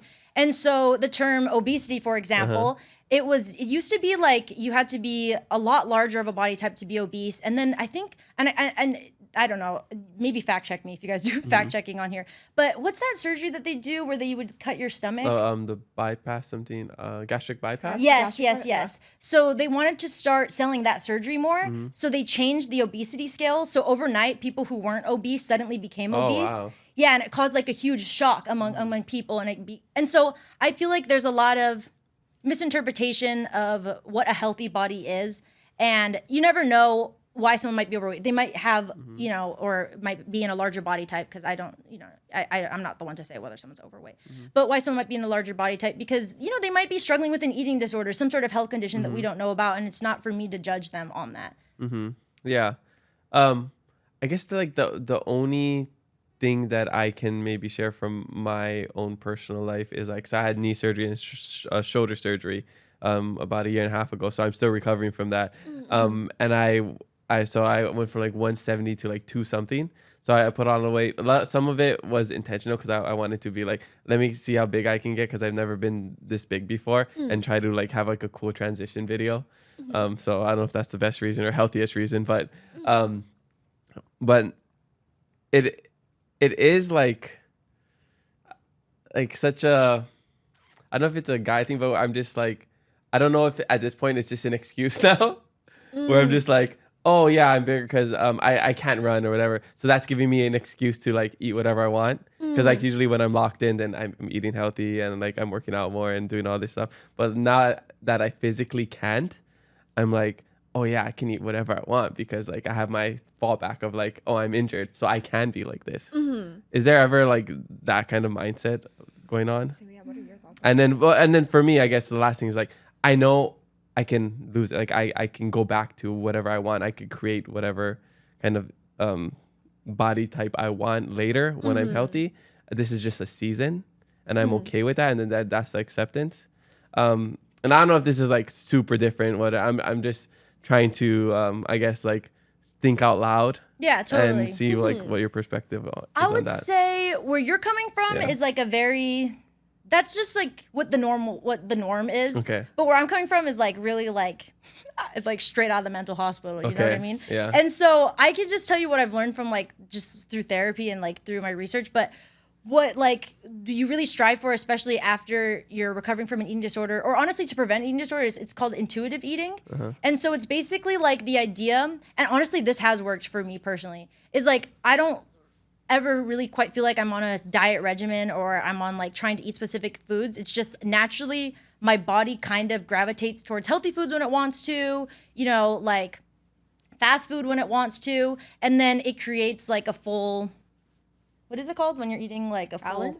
Like, it ends up creating Balanced balance meal. because that's what it's all about. Okay. It's not necessarily like, oh, I'm gonna like, you know, only eat unhealthy food because now I can eat unhealthy food. It's just always allowing yourself to have access to all these foods and then naturally having that sense of balance. So before it's just so much more restrictive. It's just like I cannot do this or it's gonna mess up my whole body. Exactly. Because before I was restricting and went to the eating disorder hospital, I was binge eating. And that was what I went to therapy for the first time when I first went to eating disorder therapy. And it was like a cycle for me because it was like I would restrict so many foods and then I would be like, okay, like it would like it does genuinely change the chemicals in your brain. For sure. So it's kind of like I think the analogy that they use is like holding your breath. And then when you finally come up underwater, you're like, like you're gasping for air. And so when you restrict like a bunch of like, a lot of people like to restrict carbs, you know? When you restrict a bunch of carbs, then your body like gasps for the carbs and then you end up binging so many carbs because your body's like, I need this. Like, because your body does need carbs to survive, you know? And so that's kind of what's happening. And what do you think about intermittent fasting? I obviously I can't speak for anyone because, you know, I'm not their healthcare professional, but from eating disorder therapy that I've received is I don't think that it's necessarily a positive thing. Yeah. Well, for women, it's different than men too, like how your body needs certain nutrients. I mean, my girlfriend talks about this too. It's like not like fasting isn't necessarily good for women at different parts of your cycle and stuff like that. Yeah. But it's something that I do every single day. And it's really? It's not a fast, it's like a lifestyle. I've been doing it for years just because like I'm not hungry in the morning. So it kind of just works with it. And I'm usually working and busy and like, so I don't have to worry about eating until later. Yeah. And here's what I'll say. Sorry, I'm talking so much. No, I love this it. is important. I'm this learning. is important, as and well. I want to learn. And like, I hope I don't sound like you've insensitive because I'm like really curious just like to get into the mind of somebody because like this is how I think. And like I really want to know about like how your brain works and how the difference of like how we see different things. And I will say I'm in no way an expert. You know, I got a bachelor's degree, but it was in communications. Like I'm reciting to you what I read in my audiobook and what my therapist tells me. It's about your experience, not anybody else. This is just my experience. But for me personally, like when I've gone through periods of intermittent fasting, it has caused me to binge because, you know, I'm not eating for a certain amount of time. And then once I finally can't eat, then I eat like so much food. Yeah. But something that my therapist told me is kind of like everybody's brain is different. And so some people are more susceptible to other things. So something like intermittent fasting, like for me, like I developed an eating disorder, right, from doing something like intermittent fasting. And so people can smoke cigarettes the whole life. Some people get lung cancer, some people don't. And so some people can engage in like things like that, and you're not going to develop an eating disorder. Yeah, I mean, I don't know, but you know. And then other people, they smoke cigarettes, you know, they get lung cancer. They intermittent fast, they develop eating disorder. So you just never really know. So for me personally, like I wouldn't want the people around me to engage in that just because I would feel nervous for them that they're gonna develop an eating disorder. But also at the end of the day, you know, everyone is different, and it seems like it's working for you, and you don't look distressed. No, So- yeah, I love it. Yeah. Yeah, I just don't. It's for me. I don't have to prioritize food, so I know that I can get what I have to get done, even on an empty stomach. So to me, it's like a tool Whoa, that whoa, I use. whoa, whoa, yeah. whoa! You do what you have to do on an empty stomach. Yeah, I don't like. I'm fasting right now. What? Yeah. No, but I'm not hungry. Okay. Oh, okay. Yeah, I would yeah. say As long as you're everyone's not different. yeah, Yeah. like, No, yeah, if you're not, like, I'm not starving. restricting. Yeah, Oh, no, okay. no, no. Yeah. Like, you definitely eat it when you're works for me, hungry. and like once in a while, I like to do like a 24-hour fast. There's different benefits for, you know, it's like clearing out your body And I have digesting read and that, stuff. but yeah. But again, I think it's from person to person. Yeah. Everyone Like, is different. Like I can last a day without food, and I'm perfectly fine, and I operate like that's how I do it, because like for me, that's not like a priority. Like after this, I'll eat, and I'm hungry. Yeah, and then that's we'll fair. eat about it. It's not like I'm not Restrict- allowing myself to yeah, do yeah, that. yeah. Got it. But you know, Yeah. you gotta have that blood sugar. you want to get that food and get the You don't wanna stand blood up and sugar. get dizzy. But maybe you're just one of those people who's like not hungry in the morning. So I'm not just hungry in the naturally, morning. Yeah. Yeah, that's why. May just be genetics. Everyone's different. Yeah, it could be genetics. Maybe if we go back to the very like primal days, and I was just a guy this out working and whatever, and then I just ate one meal a day and I was fine or something. Yeah. Who knows? Yeah. I think it's the same. Like even if you're a night owl or you're a morning person, I think it all goes back to like you know, back in the hunter gatherer day, where you out waking up in the morning and working, or were you like watching the fire at night and stuff. So I think that all totally depends. Yeah. Well, thank you so much for sharing that and being open about that. Really appreciate that. And if anybody else is going through anything like this, I'm sure that, do you have like a resource that you can share maybe that we? I have a couple books that I like to read. There's this one book, it's called Intuitive Eating, that I really like. And I also have been reading, that's the one that I've been reading right now. So that one's been helping me, but sorry, I can't think of any of the other books. But I really think that finding a good therapist who makes you feel seen and doesn't make you feel guilty for having an eating disorder or struggling with it, I think that's the most important thing. And having a good community around you of people who can Well, listen. you sharing this and on a huge platform like you have and over here is also very, very, very, very helpful. You know, Thank you. I really appreciate you asking me. What I share with people when they ask me like, what do you learn from the podcast, is like, doesn't matter if you have 10 million followers, 10 followers, 10,000 followers, no social media at all. We all got our own problems and our own things that we're going through. It doesn't matter. It's like, we're all human. We all deal with it. We have anxieties. We have insecurities. We have success. We have failure. And like, that's the most important thing, is like, nobody's perfect and we're all going through it. Yeah. So Totally. that's what I definitely want people to take away. All right. So we'll move on to the next question. This one comes from Ruby L. Lopez. This person says, in what ways have your individual personal careers interfered with your siblingship? Oh my gosh, that's a good question. I'll let you go. I've been talking a lot. Oh, I don't even know. Oh, Erika, you're still here? I know. I was like, actually, when I took a shishi break myself. I think, well, social media, how does it? I honestly, in a lot of ways, I think it did make us closer. Just because now, like, we do so many projects together. And it is just, like we always say, we always forget to like collab with people, because people are always like, why don't you ever collab? And I'm like, duh, I have a sister. That's literally our collaboration all the time. So it's really nice to have somebody that also just fully and completely understands your career. Because, you know, a lot of people like they know you personally, but they may not know like the work end of it. So it's nice to have somebody with that shared experience and somebody that's willing to listen to the things that you might struggle with that other people maybe don't understand. I think having a sister in general is just like inherently competitive. I think just, you know, you grow up and you're a certain way, you and your sister are different. Like, I don't know, people are going to say stuff about how you differ. But I think how would you say that? Do you think that really comes up in social media? I think sometimes it can be frustrating when people are comparing us, but what's that phrase they say, like iron sharpens iron? Is that what it is? There's that, or comparison is a thief of joy. Or comparison is a thief of joy. So it depends Yeah, how you look at exactly. it. Because there's wizards, because in some ways it's like, oh man, like people really like her makeup. I gotta get better at makeup. I'm like, I gotta learn how to cut through. And that's just a personal mindset as well, because there's people who can see something and get discouraged by it or get inspired by it. You know? Yeah. So, well, you guys said exactly. I know. Yeah, it's like we're just in unison right now. Twins. But yeah, I think that's just how people perceive things, right? Yeah, exactly. Yeah. Because you can either like let it get to you or just be like the things that Erica's good at that I'm not good at, I recognize that, I really appreciate it, and honestly, I feel like I can learn from it. Because genuinely, she is really good at makeup, and I'm like, girl, can you do my blush for me? Like, please teach me that blush technique. Yeah. And So that's a good mindset, because some people would see that like, oh, I can never do makeup. I'm just gonna quit. I'm not even gonna try. You know? Or just like, oh, they get jealous or they get mad at that person instead of being like, I could actually learn from this person. yeah, and like, how lucky am I to like have a sister who's doing the same thing as me, who excels in areas that I can't excel in, so that I can become stronger too. That's awesome. And I think it just comes down to it being honestly like a team effort. Like whatever I lack in, she fills. So that's really nice. And we've learned how to communicate a lot better too. oh yeah, I think at the beginning it was definitely way harder to navigate, just because I think it's just a lot of anxiety when you're trying to navigate even it by yourself, and then to have the sister aspect to it. I think it does get like randomly competitive sometimes, and earlier on I think it got bad for us sometimes, but I think now that we've gotten way better at communicating, I'm like, girl, you're annoying me, and vice versa. And now it's just it's a lot better. I mean, that's how we talk with our siblings. We're Yeah, a lot more exactly. direct. Yeah, exactly. Yeah, no, seriously. I mean, you guys saw how I was talking with my sister. I was like, this is my assistant. And then they're like, wait, is that really your assistant? I was like, oh, cool. A sister. Assistant. All right, that's awesome. Next question comes from Jerlila. I don't know how it's JRD Lila. This person says, how was it becoming friends with top dog influencers like Bretman Rock and May May?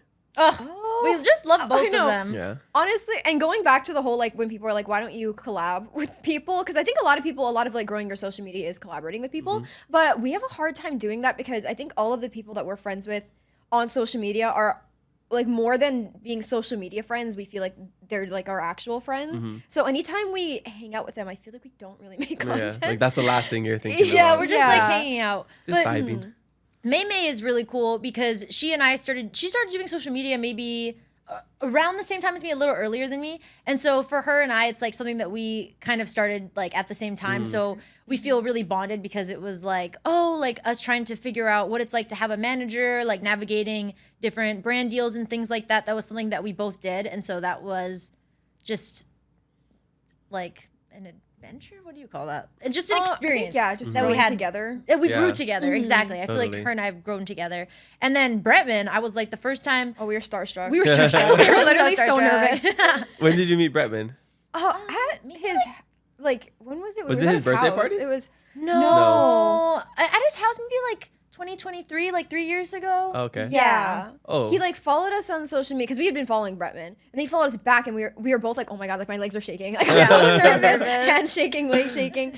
And then I think we were like, oh my god, thank you. Yeah, for the yeah. follow. We love you. You're an icon. Oh, that's crazy. And then- Actually, I think I first saw you two. I was at Bretman's house for his birthday party in 2023, where you had to dress up as Bretman. Oh my You god. were there, right? gosh, I dressed up yes. as a chicken. Good one. Oh my god, that's so funny. Because I think, because I'm like, I'm on social media, but I'm not really like on, like I post on social media. Yeah, So I don't know. And I think that's when somebody told me about you two. Oh, that's Got so it. funny. Oh my gosh. Wait, how did you meet Bretman? He was on my podcast. Like, Oh nice. it was when we were the Hawaiiverse podcast. So that's why Got it's it. not, people forget he was even on the podcast. But it was 2022. Okay, maybe? okay. Oh, okay, got And then it. he invited me and my girlfriend at that time to his birthday Oh, party. that's so sweet. Yeah. How? He has the Aloha spirit. Oh, totally. No, Yeah, he was seriously. And exactly like online, he's the same in person. Oh, totally. Yeah, So down just to super- earth. super down to very- earth. Yeah, super just friendly. Totally Bretman. Yeah. Yeah. I love that. Okay, cool. I think we answered that question. So Bretman Rock, super starstruck, May May, came up together. That's my dog. Yeah. No, Although I seriously. was starstruck by her too, though. No, I that's followed her first. When she We were first followed me, I was nervous. like, yeah. That's funny. All right. Next question comes from BB P-U-P. This is interesting. I don't know if I said that right, but anyways, trend right now that shouldn't be a trend. Maybe like body tea.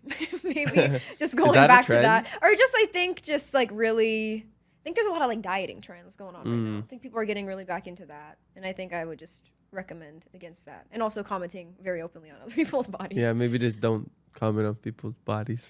I think any other I think that's a really good one. I'm trying to think of a funny one, but I can't even think of one. Yeah. Honestly, though, any trend, I'm like, I respect it. Yeah. Yeah, I love a good trend. I don't know though. how things become trends. Right? It's so random. It's pretty cool. It's so it is cool, and it's like, how though? And I feel old in the sense that now I'm like I feel like even like internet slang. I'm like I don't even know what's going on anymore. Yeah. So I feel like there's a whole bunch of trends that I'm probably missing out on right now. Yeah, I I'm gotta trying to hop on think of that. a trend, but we're just stuck on Love Island. I know. Right now we're on Love Island TikTok. We're like I don't even. And know. Love Island should be a trend. Yeah. It's too funny. good. I've never watched Love Island, but I see the skits. Honestly, I love when Tumua did the skit, the Love Island skit. That Oh was my funny. gosh, our mom. we love Tumua's dating show. Get Oh chance. yeah, We you get love shout to it, Tumua. yes. It's good. Oh Yes. man. Yeah. My mom wants to see me get chance. I want to see Erika get chance can too. you go on the show? Right? I don't know if Would you I go can on the get show? chance. No, I'd be so nervous. No, you should go on the I don't know show. if I have the personality type. Oh, of to course be you getting do. chance. Oh, we'll see. I love the show though. Would love that, but oh man, I'm like me myself personally. I feel like you should go on I the don't show. know if I That'd be would the thrive. best episode ever. Yeah, right? Oh well, Tumua, if you would like to see me get chance. Oh, I can make it happen let me right know. now. We'll call him right now. Make a couple Are phone you calls. kidding me? That'd be We'll see. awesome. We'll see. All right, But, all right. Well, I'm. Fingers crossed. Yeah. We'll talk. I'm gonna convince you. Yeah, thank I'm you. nervous now. It's such a good show, and it's just funny because it's like the local people. No, it's like exactly. so local. I love it. Like imagine you're sitting on the seat and they're like, "Okay, tell Erika something about you." Well, honey girl, you know I drive a lifted Toyota. My like, gold "Ooh." chain is pretty thick.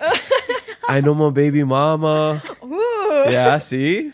you might get chance. Yeah, exactly, right there. We just did a pilot, so Oh man. it's gonna happen. All right, next question comes from. Oh wow, perfect. It leads right into it. Yamona says, "Worst date story." You know, I am not into the dating world the way that Kirsten has dabbled in the dating world. So I'm gonna let you take the stage here. Really? I don't have any bad experiences. Yeah. Erika's been on, I think, a handful of dates. But If even that, I think I can count it on my yeah, two you fingers. could, that one guy, he played music in his car. He did. He was also. I don't even know if I can say this. He also actually. Okay, it's fine. Like yeah, you know what? Like you know. Tell me after. 'Cause Yeah. I'm curious now. I don't really. The first one that I've been on a lot of bad dates, I'm sure, but the first one that comes to mind is one time because I went to school in Utah, right? And I was walking to the date, and then my nose started bleeding because of the elevation. And so when I got to the date, there was literally like blood like running through my mouth, like, and I didn't have tissues either, right? So I had to like grab because I think our date was like in the school cafeteria. So I was like grabbing tissues, and then I was like, "Oh hi!" And there was like blood all in my nose, and he didn't find it funny. He was really grossed No out. sense of humor. I'm like hello, Yeah. and you showed up to the date. I Like, showed you up with my commitment. bloody nose. Confidence. Wow. No, exactly. Confidence, but He wasn't yeah, the he one. was not having it. I And I would've was like, laughed. dang, like this isn't the one. The nosebleed is gonna give him the ick. Yeah, he It made was it just a matter apparent of quickly. time. At least we had Yes. that. Okay. Next question comes from KH_.be.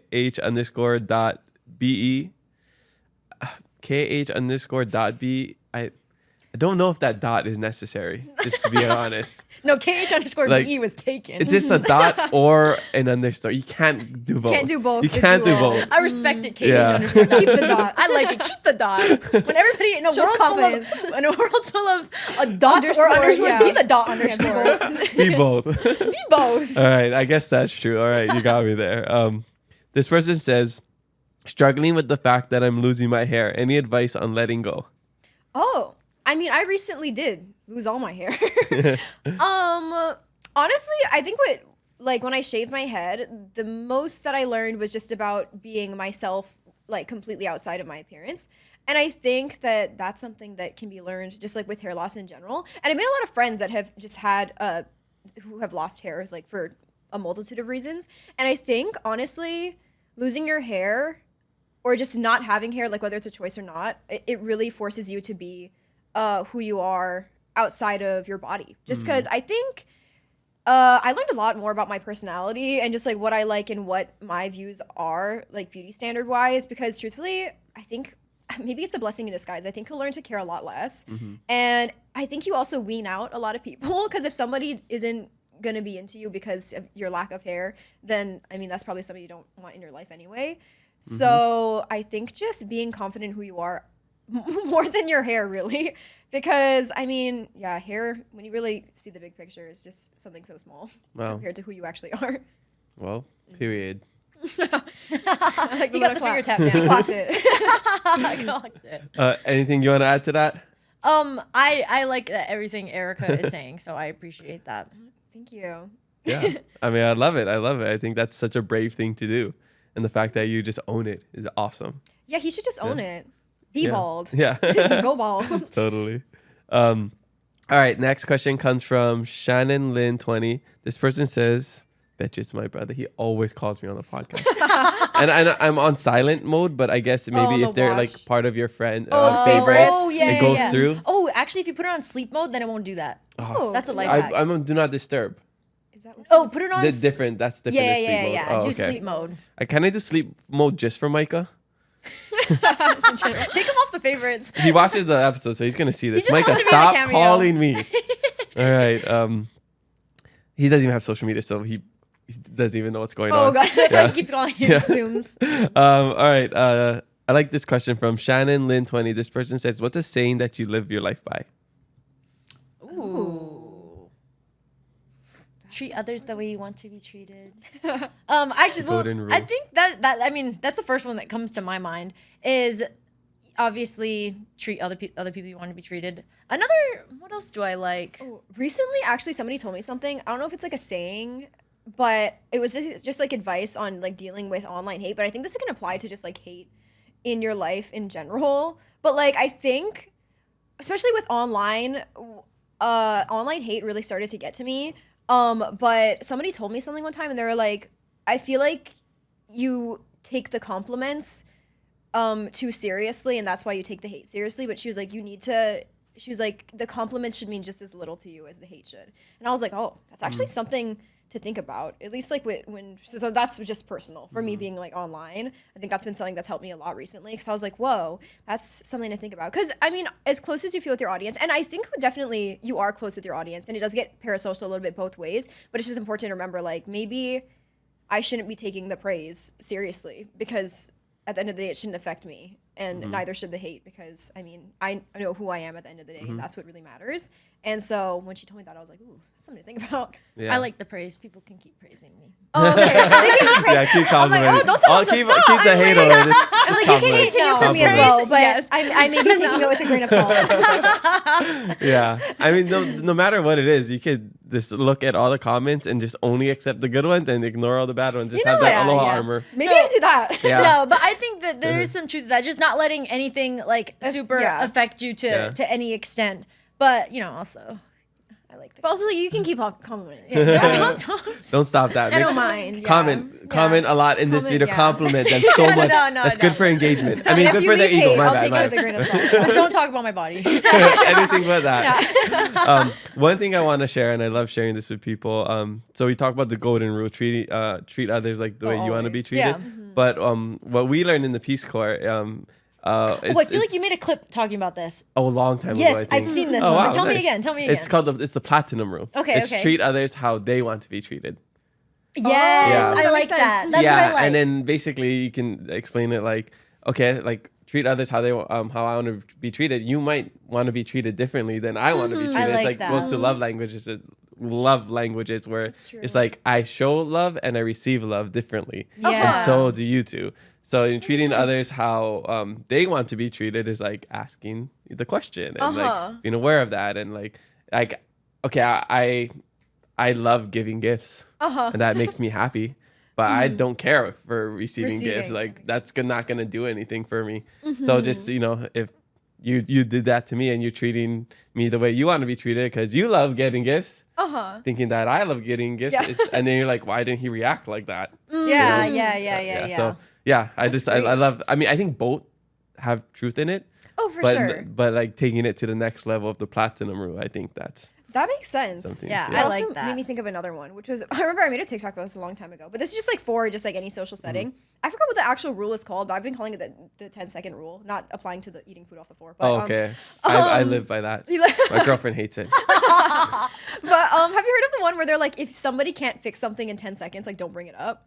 Oh. Like, for example, like maybe somebody gets a haircut and they ask you, they're like, oh, maybe they hate their haircut. And they're like, what do you think? Obviously, like, just it looks great. It can't be fixed in 10 seconds. Yeah. So it looks great. But you know what? If I have lipstick on my teeth, I can fix that in 10 seconds. Let me know, you know? If I get makapia, let me know. Like I can fix it in 10 seconds. But like if I hate my outfit and I'm like, how does this look? And we're already out and about, just tell me it looks good. Because we can't change it in 10 seconds. Oh, But yeah. that's another one that I That's a think good about. one. Kind of makes me think of like when you're trying to decide on something, and if the answer is maybe, it's just a no. Yeah. Yeah. Oh, I like that actually. Yeah. Usually when I'm trying to decide, I'm like, Like, probably not. maybe it's just no, just no. Yeah, totally. Because then if it's a yes, you know immediately. That's a good Yeah. point. Yeah, like titles of things. Lessons learned. That Oh, will you were in come your to shishi break. be, You didn't yeah. hear what we'll talk. We'll let you know after. Inside joke. Inside joke. All right. Next question. We guys got a couple more. Comes from Who Jazz Paz. This person says fave childhood memory. Ooh.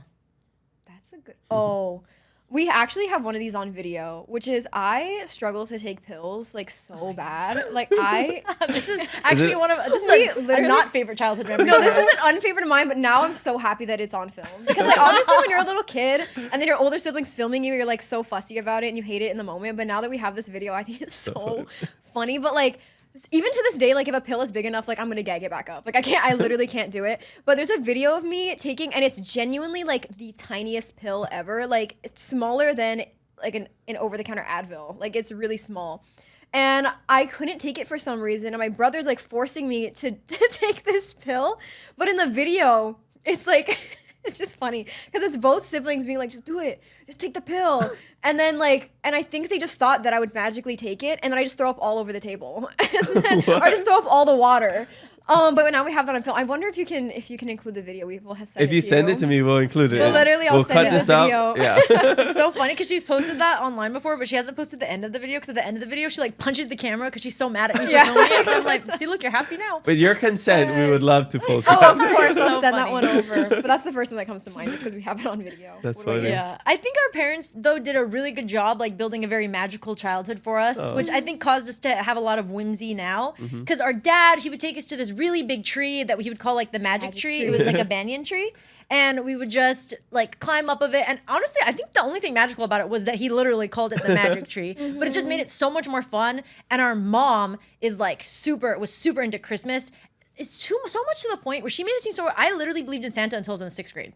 And my dad had to tell me it wasn't Wait, real. Santa's not real? No, oh, maybe we could. It is. It is real. Oh, Yeah, okay, for those- okay. It is real. Yeah. All right. Well, we'll cut that out just in case people misunderstood what you were Yeah, talking yeah, about. yeah, for sure. yeah, Just to yeah, make yeah. sure. Because Santa is real, but you know, But Some on the people- off some chance- people some think people it's think that not. he's some not. people Some think, people think, some people yeah. think Santa's not Yeah, real, yeah. and and you know, usually when you get older, you start to not believe, and Yeah, I believed for a really yeah, long time. Yeah, she did.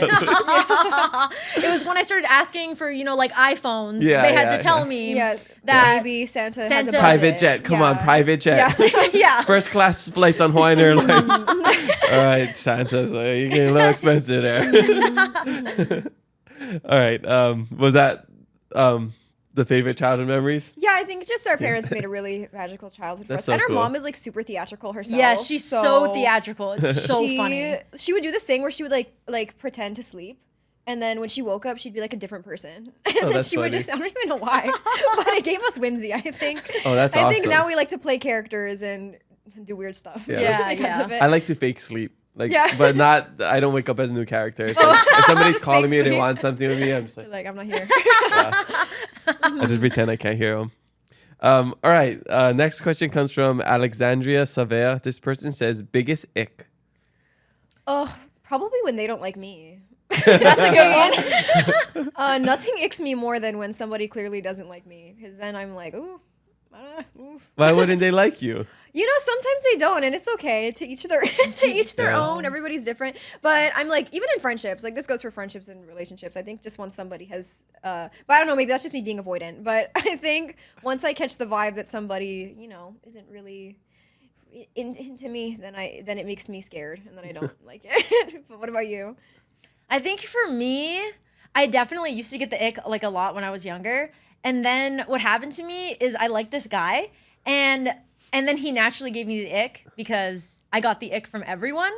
And so then I like kind of rejected him. And after that, he like never took me back. He never took me back. And it took like, it was afterwards I was like, oh shoot, like I just had the ick. Like it took me like 3 years. I had like a 3-year delay. And I tried to go back and he'd like never taken me back. And that literally opened my eyes. And I was like, I have to like get past the ick. So, because random things would just give me the ick, right? Just like really random things. And then I was like, you know what? I got to give everyone a fair shot. We're all a little icky. We're all a little icky. And so nothing really gives me the ick unless someone doesn't like me. Yeah, that's a big one. That's a big red If flag. you don't like me, that's the only one. Yeah. Where it's like, wow. there's nothing I can do about that. Yeah, if you don't like me, and I can tell. And if we communicate, and that's another ick is like bad communication, which I mean, we're all learning, and I'm still learning too, but someone who's not willing to learn and to progress, that's hard. Yeah, totally. Yeah, I mean, it's only a mistake if you don't learn from it. That one. I like that. Good motto. I like that. All right. This next one I'm excited to hear the answer.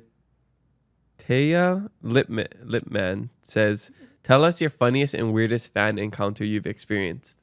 Oh my gosh. Wait, funniest and weirdest? Yeah. Funniest and weirdest. Oh, I guess that's two. Yeah, funniest and weirdest. I guess think unless mine your are the weirdest is the same. funniest. Yeah. I was gonna say, I think, and Erica, will talk yes, about this, we and just filmed one talking about that. Okay. But can we turn it actually into the sweetest? Sure. Can we change it? You can do Because whatever we've you want. actually never talked about that. Yeah. This is your episode. Do whatever you want. What is the sweetest for you? The sweetest for me was I was literally at Aloha, and then this girl came up to me and her mom, and the girl was like, oh, I love your videos or whatever. And then the mom started talking to me and she started crying. And she was like, literally, like, my daughter loves your videos so much. Like, thank you so much for like just providing like entertainment for her and giving her someone that she can relate to. And I was like, that was like so nice. Like that was like tearing up. I'm like, wait, that's really. It was so sweet. And obviously I love all the interactions that I've had, but that was like really nice. I was like, wow. But I'll try to think of a funny one. Well, Erica tells her sweetest. Super sweet. Mine actually was it was at a K-pop concert. I was leaving because the concert ended, and I was just walking, out of the venue, and this girl came up to me, and I think like as much as you like share online, because I think we're like pretty open about our lives online. Like obviously not like people don't know everything that's going on in your life, so I think I was just going through a difficult time that I hadn't been like open about online. And this girl came up to me and like completely unprovoked. I think she just like said everything that I needed to hear. She just basically told me, and she's like my age, but she went up to me and she was like, hey, I just want you to know, like, if there's anything, or if you ever feel like you're not doing enough, I really appreciate your content. You do a lot for me, and I'm just so proud of you. And it was just like all these things that I like was feeling horrible about that I like needed to hear. And literally while she was talking to me, I literally like started crying in front of her. And then she gave me a hug, and she was so sweet. And I still think about that to this day. I was like, wow, it was literally just so random, because it was randomly a rough patch that I was going through. And like people come up to you and they always say sweet things, but like everything that she was saying, I felt like a medium was speaking to me. Yeah, like you needed it. Because it was so specific to what I was going through. I was like, whoa, that was much needed. And so I cried in front of her. Wow. She gave me a hug, and it was really sweet. Yeah. And kind of weird, the timing of it. Yeah, I was like, wow, I really needed that. But what about you? Any really sweet interactions? Like, I don't view myself as like this celebrity who has like fan encounters. I'm sure people go up to you, though. A lot of people come up to me, and at this point it's like, it's pretty often, almost every time I go out somewhere, but I like it because it's like, thank you. Oh, It's not like, oh, cool, you're viral for like this one certain thing, or, or I did something I was on Love Island or something, like it's usually like, oh, thank you. Like the topics you talk about are super important. Or I love that one episode with that one guest and learning about them. So it's usually a thank you, or like it helps me stay connected to Hawai'i, or like somebody who just like recently, I did this talk at Inspire Church with my friend Daniel, my business partner Daniel. It's like entrepreneur stuff. And this guy who was there, Damien, he says he watches the podcast, so maybe he's watching this right now. How's it? He was there, and he's like, yeah, I used to live in Florida, and I would listen to you all the time. So when I moved to Hawaii, I was like, my bucket list is to meet you. And like one of my life goals is to meet you. I'm like, oh, you gotta get better life goals. But it was really That's so cool sweet. because it's like kind of like what you said, being recognized in Korea. Yes, it's that crazy. you don't think like we reach other parts the of impact that Right? you're the making. world. And then just to think that like me, this guy, this local brother from Hilo that just wants to go home and watch anime and rip Pokemon cards with his girlfriend is like being viewed as this like, you know, idol to somebody. It's kind of mind blowing and doesn't make sense, but like that's the reality of it. Wow. And it really makes you appreciate the position you are in. Yeah, and Yeah, especially I totally. feel like you definitely share very Yeah. meaningful content. You do. So Try to. Yeah, Yeah. definitely. I mean, you two are pretty wholesome too. Oh, that's sweet. I don't know if they need that makeup Yeah. video. Also, what's your biggest ick? I needed to know. Oh yes, would like to know Just that. people who aren't nice, rude people. So we got the same ick. Yeah, I was I gonna mean, say it's just- rude. Like there's no reason to do that, you know? Yeah. Like Yeah. it's easy to be kind. I think same goes for like hi maka maka. Yeah, that one yeah. also gets Don't me. that's I try to be humble, try not to be high kamaka maka. That's like my main thing in life. Come on. Oh, I was like, hold on. I was like, did I say it wrong? You got me. But yeah, I just think like it's there's this quote. I might have a picture of it. I can't remember, but something about like be nice or peace or something like that. I'm a peace guy. I'm a guy that just wants everybody to be happy. So just don't be rude to people and just try to understand people. And you know, a lot of times it's just misunderstandings. Totally. You know, so I don't know. Yeah, biggest sick just being Rude. narrow-minded and rude. Yeah. Good one. All right, cool. One more question and then we'll get to the last question. This one comes from Kanoe Lehua. She dropped this that's my sister. She dropped it right before this you is guys the came Kanoe's in. We love Kanoe. She said, name the craziest thing you fought about as sisters. I'm sure she asked this because her and my sister fight. So The craziest thing. we. I think I'm trying to think of one. like a new one that Yeah, we haven't one that shared. has been recently. Honestly, what it always comes down to though is our lack of communication. Like I will say, so it's probably the last thing we fought about was something that we just like weren't communicating about. just misunderstandings. Wait, let me think. Always, I gotta but I'm think. like, what's something specific, like super specific that's dumb? I'm trying to think. I feel like when you. Was it ever over a boy? No. Actually, that's like one of the only things we've never fought over. I think it's that 5-year age gap, and Yeah. we have different types. Yeah. I think and it's not that we don't fight, it's that we fight so much. So I much. can't even tell you. That's the thing. There's too many options. I'm like, oh my god, we fight recent so bad often. I can't even think. Like it's in our nature. Pretty much every conversation we're having is a little bit of Is a we're little bit of a bickering. fight. Yeah. Like, oh, we got into one recently. What were we getting over? Oh, because I wanted you to come with me to Walmart. Kirsten wanted me to go to Walmart. Because here's the thing. She was running errands for something that we needed to do together, but I never even knew that we needed to do this thing because it was a change of schedule. So everything was last minute to begin with. And that's why I didn't know that I needed to help her with this thing. Anyway, so she buys the stuff for this thing. Then she leaves some of it at the checkout. Yeah. And so she comes home and she's like, oh, we both need to go back and get it. And I was like, Well, I was like, because both? we had to do a meeting anyway. So I was like, can't you come with me so then we can like talk about the things we need to talk about and go to Walmart? But Erica was like, oh, I don't want to go to Walmart. And I was Go like, back and please. grab it. And she was like, okay, fine then. When she said, what did she say? You were like, good luck running, or she was like, thanks for running no errands today. Thanks for running no errands. And then that, for some reason, set me off. And then I was like, oh, okay. But Oh, it got these her. are fighting words. It got her to the, go. the tittas coming Yeah. out. And I was like, okay, fine. Hear it. Then in Walmart, then And I then get she in was the like, car. the thing about me is I would have never forgotten it there in the first place. Yeah, I was like, and that's I where would we're have never different forgotten is it I would have there. never left that cork board there at Walmart. Oh, I love this. She's like, this Oh, would have man. never happened to me. Yeah. But it's like literally stuff like that all the time. And then we Yes. got over it like in What do you want to eat hour. after? Yeah. But it's just stuff like that all the time. But it's kind of nice because I'm like, I would never fight like this with my friends. Yeah. No, yeah. it's nice. It is. Oh, also Kirsten is like I have anxiety and then she has ADHD and that's a bad combination. So it's like I'm like worried about running late. She's late, or like I'm worried about. Sorry, we're a little late today. That was me. Oh, it's fine. I actually like when my guests come late because I'm just like doing some last minute prep. Oh, Okay, okay. So, Good to yeah. know. So we were all on Hawaiian. So Yeah, we're on yeah, Hawaiian yeah, time. Yeah, exactly. exactly. Or I'm sure there's stuff I do. Or I'm like super overly anxious about stuff and I'm sure that irritates her because she's like, girl, chill. Like nothing is really that big of a deal. But I'm probably always like freaking her out about stuff. So it's just, Yeah. you know. I overstimulate her a lot. You need the warrior and the warrior. Yeah, no, yeah. So I think we balance each other out. We That's balance funny. each other out for sure. That's awesome. Love the sibling experience. All right, this last question comes from Kahealani MS. This person says, any big plans in progress for the internet's favorite sister duo? Ooh. Well, like we have teased a little bit in this podcast, we do have something coming up, and there might be some hints in this room. In this room. Maybe this whole room. Maybe is this a good entire room thing might to think about. Yeah. For Yeah. this project coming Wow. up. Yeah. Yeah. You guys are gonna start doing lighting for people? How'd you know? Wow, Oh my gosh. that's so We're starting a awesome. lighting business.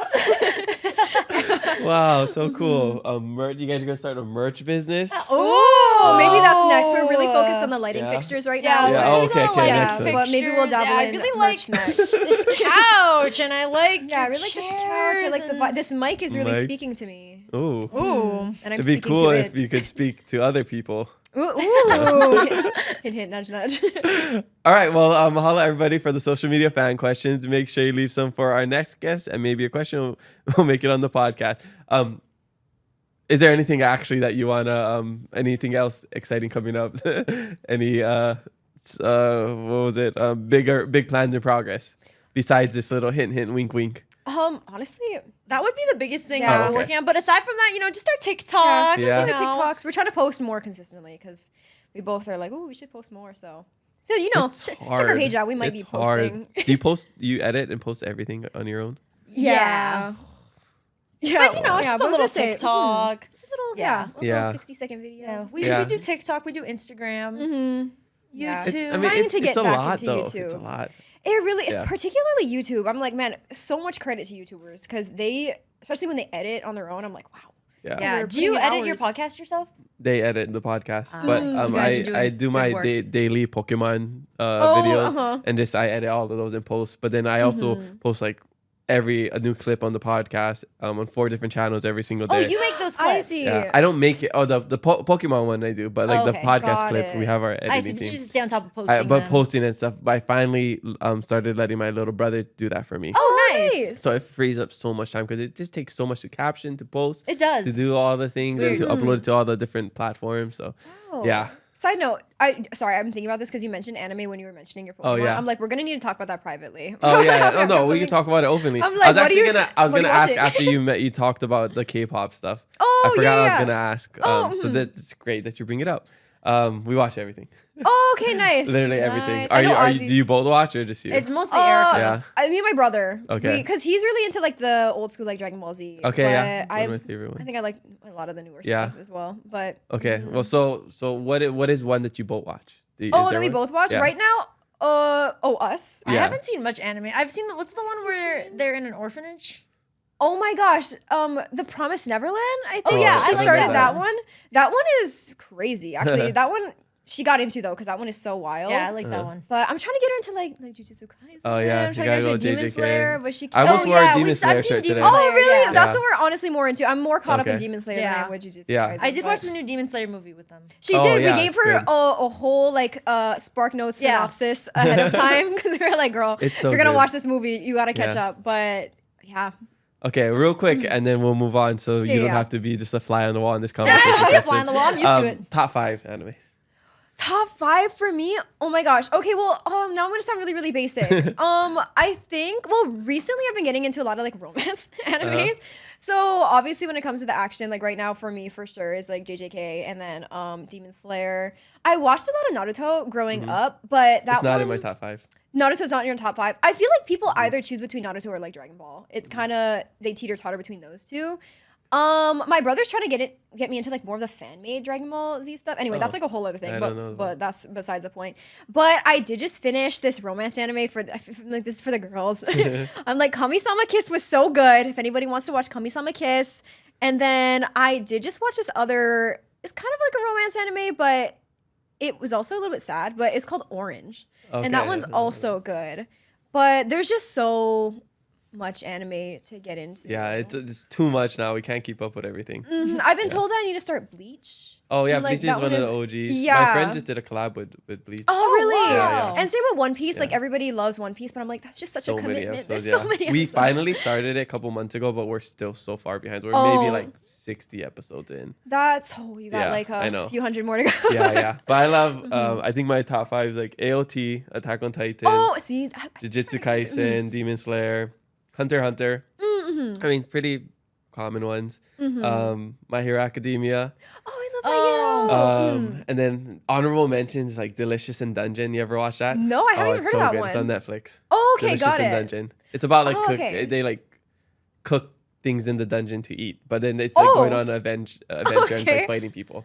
Got it. Yeah, Solo Leveling, also good. My auntie just watched Solo Leveling, and she's trying to get me into it. Oh, you never watched it? It's hard for me to get into ones. It's a dongwa. It's a Korean one. Oh, it is. God, I'm trying to get into it because, well, it's hard for me to get into them like really by myself. I feel like I get more into it when I'm watching it with somebody. That's why like My Hero, my brother and I were really into My Hero Academia, but then I got further than him, and then it was like I was just like, you gotta catch up because I'm missing out. But they just finished. I finished, right? yeah. And I think they released like one extra episode. So I gotta catch up on that. Yeah, and then they have the spin-off Vigilantes as well. Oh, okay, got it. I gotta get into that. There's so many. There's so many. You might like this one, Taco P's Original Sin. I haven't even my heard friend that either. Josh, he's my stretchologist, reflexologist at a Stretch Lab. I've been wanting to go there. Oh, really? Yes. Well, we'll get you guys to go there. Really? Yeah. Okay, yeah. I've fire. literally because I want to learn how to do the splits. Oh, okay, yeah. I'll go should. message the guys after. Okay, yeah. Perfect. But yeah, that's a Taco P's Original Sin. It's just like a 5-episode thing. Got it. It's really good. Josh has been telling me to watch it for the longest time, and I finally watched it. Like after the first episode, I was like, "What is this?" And then I kept watching. I was like, "Yeah, it's probably good. one of the best." Yeah, it's I really see. good. So you gotta ease into it. Yeah, Okay, but got yeah, it. we'll We'll get a get whole into list. that, But if yeah. you're into anime, me know. I got some really exciting things. I think Ooh. so we have our event company, the Keep It Low Card Show for Pokemon, but I think we're probably gonna like do stuff with anime. Oh, that's so So, exciting. I That's gonna be I awesome. can't say stuff right now, but we'll talk after. But it's exciting. Oh, okay, Yeah, perfect. so got it. if you love anime, then They have something to look forward to. yeah. So Woo, stay tuned. okay. All right. I like to ask all of my guests the same question about keeping it aloha. It's the name of the podcast. It's the name of my book. It's something I try to do every single day of my life. So I want to know in your life, how do you keep it aloha? I think this is kind of this is just something very basic that comes to the top of my mind. Is like I really like when I'm driving to like if I change lanes, I like to throw out my shaka, As you should. As I should. Always. But one time I was on the mainland and I threw up my shaka and the lady thought I was like throwing her like a middle sign finger or or like a something. gang sign and she got so mad at me. She like pulled over like into my lane and was like, "What did you just do to me?" I was like, "Oh my gosh, I'm so sorry. I was thanking you." Like I was thanking you. I was trying to live aloha. Yeah. And then what, did she respond or something? Or I think she was literally just so hot-headed, like she just like kept going, and So I was nuts. literally like I was like shaking after. I was like, "Oh my gosh!" So Spread aloha, but I guess. yeah, spread people aloha. get- But if you're not used to getting shown the Yeah, aloha, yeah. you might think it's something sinister. yeah, if you're not ready to accept that, that's when you got something going on in your life. Yes, Yeah. but that is what I like about Hawaii in general. Is like everyone likes to show their gratitude towards each other and just very considerate. Like even the bus does the Yeah, I shaka. love. I know, I love Oh, when we just talked about that on like Really? the last episode with Cole. I was like, Oh my gosh. top underrated things in Hawaii that happen. That just make me feel so happy. And the it's getting the bus for the It's the shaka. bus shaka. And yeah, every time I let it go, I'm like, waiting, I'm like, all right, come on. Come on. What's that one video of that guy? He's like driving Yeah, behind yeah, the yeah, bus yeah. and he's like, "Ooh, I'm gonna get the shaka." Yeah. And he never shows the shaka. Like, where's the shaka? That's happened to me man. before too, but I think recently I'm on like a streak of like 2 or 3 buses showing up the shaka. And I let them in. Oh, that's amazing. Yeah. So funny. I think for me, just like honestly bringing like the aloha spirit and just like the local vibes everywhere you go, like even in the mainland, because When I like was living in the mainland for a bit, and I was moving in furniture, I just knew like from like living in Hawaii, a lot of people obviously when movers come in, like you buy them food, food. That's just like what you do. But every single time I've done that in the mainland, they like can't believe it. They're like, "Oh my gosh, you bought us lunch," and I'm like, "Yeah, girl, that's like what we do at home." So I think just like bringing the local customs to like just wherever you go, because people really appreciate it, and I think it's just like never expected. So and same with parking. Like I love that in Hawaii people will let you know like this is where I'm parked if you're looking for a parking spot, because they don't do that in the mainland either. But anytime I've done that in the mainland where I'm like, oh, I'm parked here, like if you want to follow my car, They just they're look like, at you. yeah. But sometimes they're like, oh my gosh, thank you. Have you seen that viral TikTok parking video? The guy. Oh, the like, guy. Yes. Yeah. So funny. Yeah. I just saw that one. I mean, there was just a parking dispute where the lady stabbed somebody Oh, in like that's not Wahiawa or something. I feel like maybe it's Yeah. never that that. What deep, happened? mainly, but yeah, what? I think there was this parking issue. Like maybe they stole a parking spot. You know or something. what? Because It's more not than, that deep. Like, yeah. Yeah. I think what happens is more than the parking, it turns into just feeling disrespected, and then Yeah, that's where yeah. it really. But even then, I would, yeah. Stabbing is not, yeah. Yeah, no, I mean that. I think Hawaii has such a sharing culture, and that's what For I sure. loved sharing when I went to other places outside Yeah. of Hawaii. And I was in like those communities. Like I would get a care package, and then I would share all my snacks with people, and people would be so surprised, like, "Oh, are you sure you want to share this?" Or you know, because usually they get their stuff and they just eat And it they eat it all themselves. Yeah, and, yeah. and like they understand how precious something like that is Yeah. to you, but. To me, to be able to share that is even better. And like, it's the same with Aloha. Like, Aloha is not Aloha until it's shared. Yeah. Right? Yeah. Oh, Like, I think that's like the that's beauty so of it real. is like, same with food. Food food- isn't the best until it's shared. Yep, exactly. I literally had a crush on this boy in college, and a big part of it was because when I was sick one time, he offered his miso soup from home to me, and I was like, "Wow, from home!" yeah, exactly. And he's sharing it. Yeah. So share things, not everything, but and it makes sense. All right, so coming to the back end of the podcast, I just got a couple more questions. Oh, for sure. But I would love to know just what is something you wish people knew about you that they don't? Ooh. Oh, honestly, maybe like, and we already talked about it. I just think that we're from Wahiawa. I think that a lot of people, I don't know, a lot of people, I think that was just more funny. It always surprises them. So I'm like, Yeah, something. I feel like I share literally everything online. I was going to say hard though, because. got nothing. What do you think people misunderstand about you? I feel like, I don't know. I feel like a lot of people misunderstand things about me, but then there's also a lot of people who defend me who do understand me. Mm-hmm. I feel like a big one is like a lot of people do think, I think that our relationship has more drama than it actually does. I mean, don't get me yeah. wrong, it does. But it's like it's never that sister. deep though. Yeah. But people think it is deeper than it is. And so sometimes that can be just kind of like, I don't know. No, anytime somebody's like on the outside looking in and they're acting like they know more about it than the actual people living in it, it's a little bit frustrating. Yeah, But- because sometimes it gets hard to tease her online. Like I Yeah, love, oh, yeah, 'cause we then love they take making it fun of serious. each other, Yeah, but then yeah. sometimes then everyone's like, "Okay, you're being a bully." Yes, I am. Yeah, Yes. but also Yes, I you're am. my But, sister. but I it's asked her allowed. beforehand if I could. That's I so funny. literally gave permission to bully. That's what I do to my sister's accounts. I just like say stuff, and I'm just like, somebody's got to bully her. You know? I'm like, Yeah. what I'm saying, like Someone's gotta do I it. was born first for a reason. So, and It's my a brother hierarchy. bullied me. Yeah. It's the hierarchy. Yeah. I, as a younger sibling, was once bullied. Yeah. It's, I mean, don't bully people you don't know, but like healthy bullying to people that you Exactly. do know. In close proximity new with platinum friends rule. and family. Yeah. Right? That's like the Yeah. gold, platinum, diamond yeah. rule. Treat others the way they want to be treated, except your siblings. Except your siblings. Yeah, except your siblings. Exactly. Perfect. Bully them a little. Because people need bullying. Like, No, I think like we we're build a getting lot of too soft. character. No, we are getting too soft. No, in I'm like this only age. for my sister though, because then I know that Yeah. it's all love. It's all up. But you know what? If she does tell me it's too much, I will lay off. Mm-hmm. And I'll never post anything that she doesn't want me to post. And You vice know what I versa, mean? yeah. So if I do like make a video talking about our relationship or like some discourse that we are getting into, I'm like, and if it actually is something sensitive, like something I'm sensitive about, I'm like, okay, maybe don't post that. Yeah, Like, 'cause exactly. the wound is still fresh. But yeah, exactly. She'll be like, no. And I Yeah, respect it. I'm like, okay. Okay. Like her bringing up that Walmart cork board, like I'm like, okay, that was pretty fresh, but I guess. Have boundaries. Yes, Yeah. have boundaries. Yeah. That's so funny. All right. So what would you say you're most grateful for? I mean, you've created an amazing platform. Sounds like you have an amazing family. I'm sure your supporting cast in your life are also awesome. Like, what are you most grateful for? I think honestly exactly that. Just Yeah. like the overwhelming support, just like from people online, but also just having a super, super supportive family that like dang, sometimes I'm like, man, my mom and dad believe in me more than I believe in me. So thanks so much to them for that. And then also having a sister that's like in it with me, that's super understanding of exactly what I'm going through. So I have somebody there to talk to. And our brother who's like so fun, he keeps everything light, and he's always just so supportive.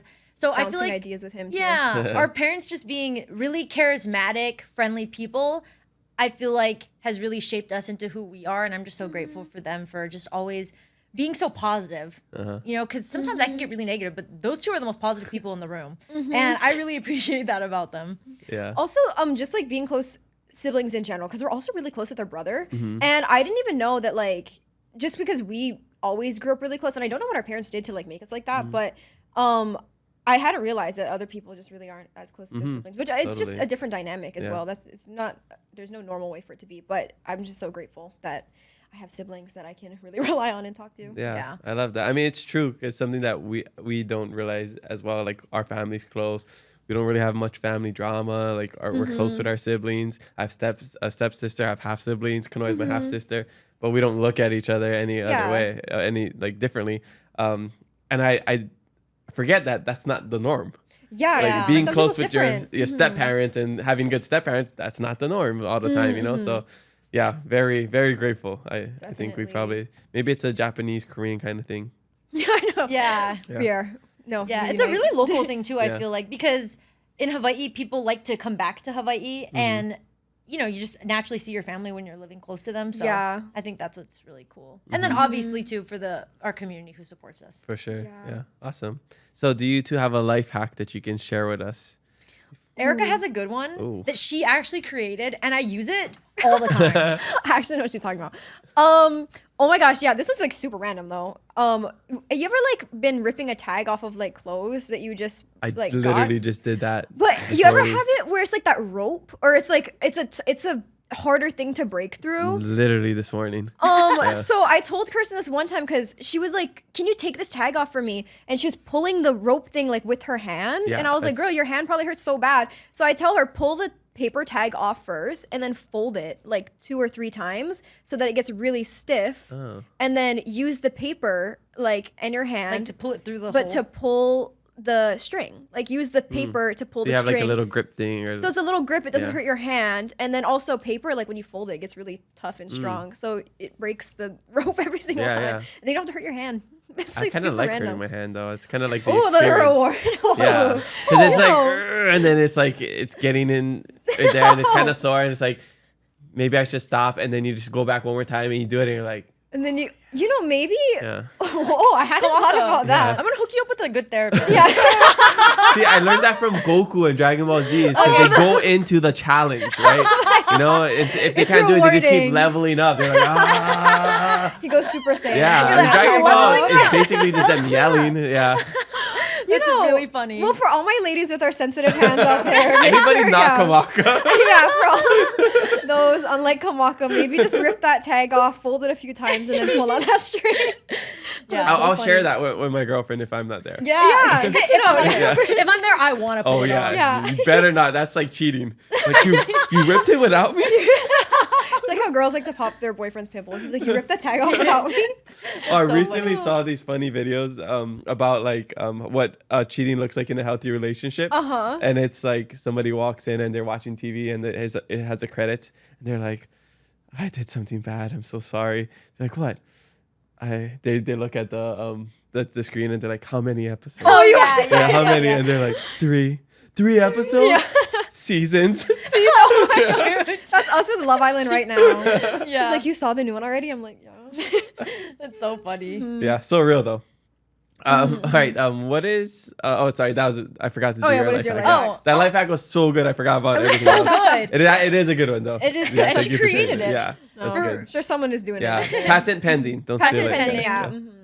For me, when I travel, I like to, like those disposable shower caps. So I like to take them and put them on the bottom of my shoe. and then Oh. it like packs the shoes really nicely. Oh, smart. Yeah, and then you Nice. can just keep reusing them. Yeah, like, yeah. put them back in your suitcase and then put it on the next shoe. And it makes your packing for your suitcase so light. Yeah. It does. That's a So I good really idea. like that. It doesn't get your suitcase dirty. Yeah, I usually put in like a plastic bag. or Exactly. something. And now plastic bags are like really hard to get your hands on. Yeah. You You have to go mainland for that. Yeah. Or you Yeah, pay 10 yeah. cents. Yeah, or yeah. Oh yeah, that's a good one. What was I thinking about? Something about that hack. Oh yeah. No, no, never mind. I was just thinking about taking everything in the hotel rooms. Never mind. That's our mom too. Except now they have like the big bottles. Yeah. Have you Oh, noticed I that? don't do, think like, that, but I the- take all the toilet paper. Like the travel Oh, lotion. yeah. Yeah. The toilet paper. I take everything.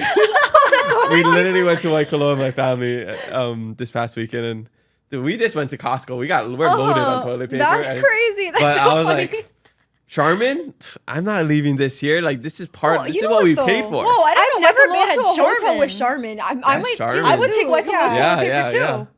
I take the two in Japan. I take all the toothbrushes. Oh, me yeah, too, us me too. too. Us too. All of that. It's to me, it's part of what I'm paying No, it's part for. of the package. Yeah. It really is. Yeah. That's really No, I'm it, like, it don't matter how much you have in life. It's just I like always have more. you can always have more.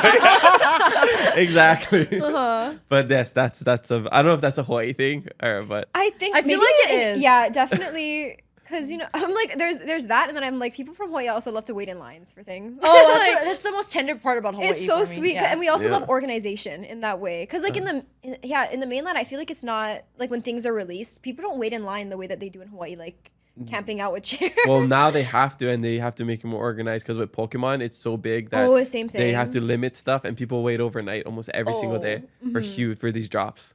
That makes sense. Yeah, no, it's crazy. It's super crazy. I think it's If my you- mom with the Stussy store. She likes to do the same. Oh, like, yeah. girl. Yeah, dude, post a video about Pokemon. You're gonna be so surprised how many people are into it. I've seen Yeah. like even scrolling on TikTok, like the lives of people just opening like. It's the Pokemon hottest packs. thing in pop culture right now. Really? Yes. Okay, I gotta get back into it. Our brother really likes it. Yeah. I mean, this is our show. Like our first show we had 5,000 people come out. Wow, that's Yeah. amazing. It's amazing, yeah. Yeah. So if you guys are free this week, and bring your brother. Yeah, Oh, get yeah. us into I'm it. gonna say, we Yeah. gotta ask him We about can it. rip some packs. I mean, we're gonna rip some packs soon, but Oh, I'm ready. last thing before we get into this and wrap up, just what do you hope people get from watching this episode? I feel like we talked about a lot of stuff, so I just hope that at least one thing that we said resonated with somebody in a positive in a way. positive manner. Yeah. Mm-hmm. But I Hope feel like someone felt you, seen. you do a really good job of creating a space for that. So thank agree. you. Well, thank you for being part of this awesome space that we've created. All right, so this is my favorite part of the podcast. Are we gonna rip the packs? I get to try to get my guests addicted to Pokemon. Oh, okay. See, we don't know like what This makes is a my Pokemon first card pack. special though. Oh, you've never ripped a pack before? no. Oh, okay, like that was awesome. totally our brother. Okay, so I'm I got to shout out excited. Collector first. It's like an app that you can like track your whole collection. Oh, okay, And it's okay. really awesome. I use it every single day. They donated this box so my guests can open with me. Wow, And what amazing. we're doing is whatever hits we get, we give it away to our audience. Oh, that's awesome. That's amazing. But before we do that, I actually have some cards that I'm gonna give to you, Oh, so to that start a you collection. can start your collection, but so you don't go home empty-handed. And I chose ones that related to the both of you. Okay. Oh, It's okay. laminated. Oh well, this is Oh, just you a better got it. card. Oh, sorry, sorry. So, you gotta put in the. so these are like the hits. Whoa! So there's regular cards. They don't look as cool as this, and you'll Those see when do we open the pack. Okay. So these are like full art cards. So this one is an SIR. It's a special illustration rare. And I got it for Erika because it's called Erika's Invitation, What? and she also has short hair. Oh my god. So this is for you. And it's spelled like your name too. Yeah. It is with a K. Yeah, my she's so girlfriend cute. just pulled that. Look at her. Oh my! And she's wearing she's so cute. Yeah. Fate just pulled that. I didn't tell her I took it. Oh, I'm so So- sorry. Well, thank you so much. Yeah, she It's doesn't in good know hands. about this, but I have one. Like- I have one at home. So we have an extra one. Oh, okay, She's okay. so Yeah. That's Oh my so gosh. cute. I Yeah, love and that's it. the cool thing about It's so Pokemon. cute. There's like the investing side of it. There's this like the ripping side of it. Yeah. And there's just like collecting cards that you like or cute cards. Like my girlfriend just collects Eevees and cute cards. Oh, I love she has a, Eevees. she has a Yeah. cute, she has a cutesy binder, right? Yeah, yeah. I It's have a super binder of cute. cards that look like they want to scrap. You know, like you can collect whatever you want, and it's not always about the money, right? But there It's is just about that what side you of it. like. Yeah. Are all the like really popular ones holographic? Like, is that how you can tell? It's the like special it's like a ones? full art card like this. This is Yeah, except the nuts. old ones. Okay, I'm yeah, really so that's a excited. special illustration rare. This is just a regular illustration rare. This one's in ultra rare. You'll learn about it. Okay, got it. Okay, and then I got this. I didn't have an SIR, a good one to give to Hey, no you. worries. So the Ooh, only thing I excited could think cards. about was this. It's a sacred ash. Because I just feel like your name, Kirsten, is very unique. And if you were doing a curse on somebody, you'd probably use some sacred ash. Oh, this is true. I really would. I really Yeah. would. Oh my gosh, wait, that one's fun Yeah. And just in case you didn't like that and you didn't want to curse anybody, I just Okay. got you a chest spin, which is a really cute card. Oh, that's Yeah. cute. It's so cute. Wait, do I get both of these? Yeah, or I you gotta get pick? both. Oh, no, those yeah, are you get both both. yours. Yeah. Oh, I get both. Yeah, Thank because she has an you. SIR. That's why hers is in the top loader. It's a like a more rare card. I'm Wow, shaking. wow, Yeah. I'm so nervous. And then this this is for the two of you to share. It's just some sisters. That's our favorite colors. Yeah. And oh really? yeah, pink pink and yellow. So awesome. So that's who's amazing. pink and who's yellow? She's pink. I'm yellow. I'm pink, yeah. Okay. She's yellow. Wow. So this is perfect for you two. It's a Literally share is card. perfect. So cute. These are Sisters, so yeah. cute. Thank you. I love these. Of Oh course. my gosh, the little ears. Kirsten, you have to look Yeah. at this card. This card is adorable. And there in Yeah. So Concordia. come by the show and check it out. There's a lot of Okay, cute we'll cards. have to come. Yeah. All right. So let's rip some packs. And then what we're doing, we keep ripping until we get a hit, and then we give it away to the audience. Amazing. So Oh, choose. we love blind Oh, boxes. until we get it. So Oh this yeah, is it's this make me basically feel the like a same. blind It's box. basically a blind box. Ooh, that one's nice. Okay. And fancy. Okay. Do you want me to pick for you? Or you want to I grab it? want to pick. I'm feeling. So these are like Feeling special lucky. packs, or This what's- is just the newest set that came out. Oh, cool. Actually, there's a Mega new set that just Evolution. came out after this. So Chaos basically, Rising. what you do, you just open the top. You make a little puka at the top. Oh, okay. Oh, wow, I'm like nervous. I'm like, I don't want to ruin this. Okay. Oh, you got it. Okay. A little. Wait, how did you make your puka? Yeah. Oh, how'd you pull You it? just pulled this. Pull the two sides like this. Ooh, I don't want to like bend the card. I don't think you. Sorry, will. my nails are too long. Oh, Sorry. that makes Oh sense. yeah, you might need some help. Okay, so. Yeah. Oh, okay, thank you. Okay, All right. perfect. So and then you take it out, you rip it, take it out. This is just a player card. You put it on the side. Oh, I'm nervous. Yeah. We're gonna get something good. You feel the vibes. Okay, And then this we goes on like the so side. the back card is just an energy card. We like to guess the color of the energy. Oh, okay. So What I'll colors are there? go. There's like basically all the regular colors. Like Okay. I would go like blue for like water. Okay, so it's green. Oh, Grass. I'm gonna go yellow because my favorite color. Oh, I got you got the green same too. one. dang! I was also just gonna say Green. green before anybody pulled green. Oh, and mine is not green. Yeah, that's fighting. We call it power to the people. Oh, power to the Yeah. people. All right. And then so if you're just opening it yourself, you can kind of just scroll to it like that. But when we show it to the video, like if you're making content and we're content creators, so we show it to the camera, we hold it, and then we reveal it one by one. This. Yeah. Oh my gosh. Wait, you're gonna have to. Should we do one at a Yeah. time so you can tell us what's good? So Okay. you see me. These Oh. the front cards are just the common cards, and you keep going. And the last three is where the hits are. So you see how it gets Whoa. holographic. Oh, is that an Eevee? Oh, that one's cute. Whatever Moga. that is. Ooh. Yeah. Oh, And so then cute. let's see. I didn't get anything. Oh, So you see well, how they this look looks fun. different than those. Yeah, So that's like the hits is when it's I something see. like When that. it's like the whole card. But I mean, if you're just collecting because you want to like master set, collect all the cards in the set, you could do that, or you can just collect cue cards like this. Do you So- ever like are like on the podcast and then you know how you give it away to your audience? Is it like a card? Have you ever had a card that you're like, damn it, I was trying to collect? No, I don't think we got anything that big. Oh, okay. I would just cut it out. I need you to I'm redo just a that. believer in like it'll come back. Yeah, like, yeah, yeah. You even love if it- sharing. That's yeah, your love exactly. story. Yeah, it's my love language. I love Yeah, gift yeah, giving. My yeah. So selfishness kicking in. yeah, even if I get something good, like I'm happy Gotta for, give it. for I them. like yeah, that. I I like can get it on my own. Yeah. Yeah. I like that. All right, so who wants to go? I'll go. Okay, Rip that pack. there we go. So these are all common cards. Yeah, these are common cards, and people play the actual game, so they use it to play the game. Got it. And Okay. then All right. Okay, am I Natty. at them yet or no? You didn't get anything, but you got a cute Vulpix. Oh, Yeah. it is cute. oh, it is cute. Yeah, so you can keep it. Wow. All right. Okay. Well, hopefully you get the hit because we're Oh. 0 for 2. Okay. Ooh. Ooh. Ooh. I love the sound effects. I know. Whoa. Okay. I don't know.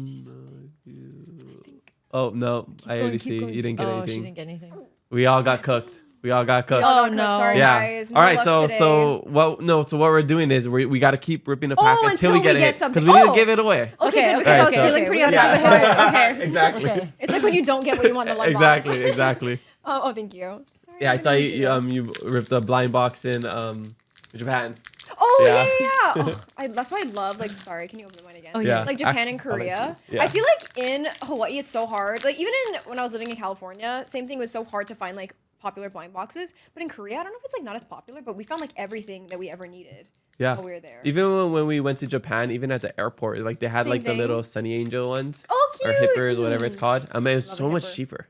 Yeah, it is Yeah. so much cheaper. Oh, It's yeah, it is crazy. so much cheaper. Yeah. Also, were we Inflated supposed to open two or just one? Oh yeah, no, keep going. Yeah. Oh, okay, okay. okay. I was gonna do it and I was like, oh, I'll let you guys do it. Oh, okay. Guess your energy card. I have a lot. Oh, okay. Energy yeah. card, yellow. Oh, that's the one you take out. Now you guess. Oh, Yeah. I was like, that looks weird. Yellow.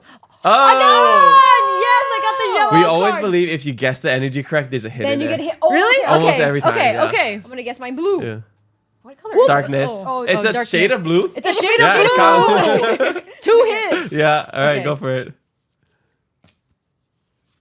All right, she's going fast. I know. I'm going quickly. Yeah. Oh, Let's see. absolutely disregarding. To the side. Wow. Oh, no hit. She got cooked again, guys. Ooh, I Chat. She got cooked. Right? That's how you talk. I'm gonna be honest. I'm not feeling good about mine either. Yikes. I have hope. I have high hope. Come on, you're our last hope. See, I'm already nervous. I'm shaking. Come on.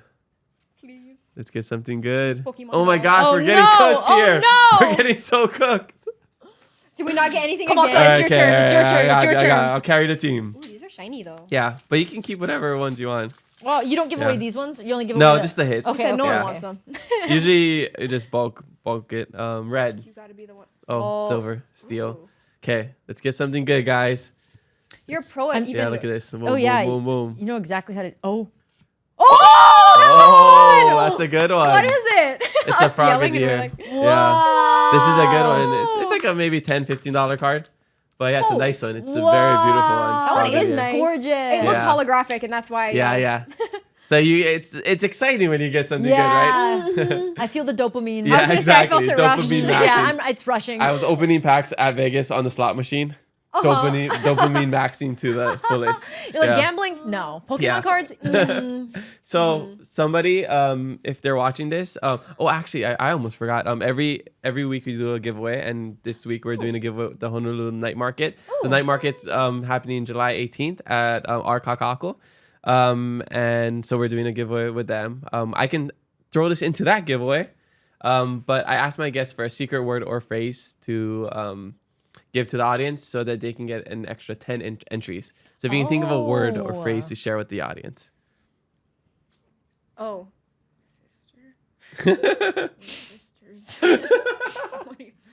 Sisters. Sister. Sisters. Sisters. Sisters. Ooh, sisters. Sisters. So if you don't add the last S, you don't even get it. Okay, an so extra we're very entry. specific on this. Sisters. Grammatical errors don't count. Yeah.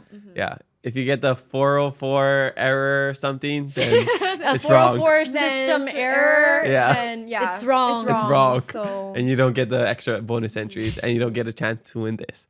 But okay, so email Nicole, NICOLE at keepitaloha.com. The secret word, sisters, as well as your favorite Hawaii content creator. Extra bonus entries if they are your favorite content. Whoa. Okay. Yeah. But here, yes, that's a good hit. I'm happy we that's got awesome. This is probably one of the coolest hits we've got on the podcast. yeah, really? Yeah. But that's pretty much all we have today. Thank you so much for sticking around and talking you. stories, sharing your lives with us. Anything else you want to add? If not, tell us where we can find you. You can find me on TikTok at pepperoni muffin. Yes, that is my username. But you could also just look up my name, Kirsten Titus. That's my handle on Instagram and on YouTube as well. It's Kirsten Titus. Me when I don't know mine off the top of my head. Well, you can find me on TikTok at Erika Titus. On Instagram, I am Erika M Titus. Ooh. And on YouTube, I think I'm Erika Titus with 2 S's. Take us. She likes to mix it up. Yeah. What's the pepperoni? Muffin Muffin lore. Yeah. What's It's literally like, you know how you sign up and then asks you to pick a username? So that's what I typed in. And that's pretty First much thing that all came- that happened. That's how you know and content then you got creation. famous and you couldn't change it. I was like, I'm like, content creation wasn't on the forefront kind of as you were making that username, Yeah. maybe. Well, okay, and final thing, because your name Kirsten is. Can we just get like a official like this is how you say my name? Yes. It's on your bio, but people still mispronounce it. Yes, it is unfortunately the word curse and the number 10. Hey, But no you know shame in what? it. You gotta keep it fun. Yeah. Yeah. It could be curse 5 + 5. Yeah. Could be Ooh, curse. yeah. Could be bless 11. Yeah, no. Yeah. So all right. Well, it's Kirsten, not Kirsten. Yes, Anything else? we were talking about it earlier because I was telling Kamaka that everybody calls me Kirsten. He was like, I think people are afraid of saying the word curse. Yeah, they don't think they're not looking at it and being like, "There's no way it's cursed." It's a superstition. There's no way. There's a way. Well, mahalo, Kirsten and Erika, for joining us on the Keep It Aloha podcast. Spread love, be kind to one another, and mahalo for listening to us today. We have new episodes every Thursday, so make sure you follow us and leave a review. I'm your host, Kamaka, and remember to always keep it aloha.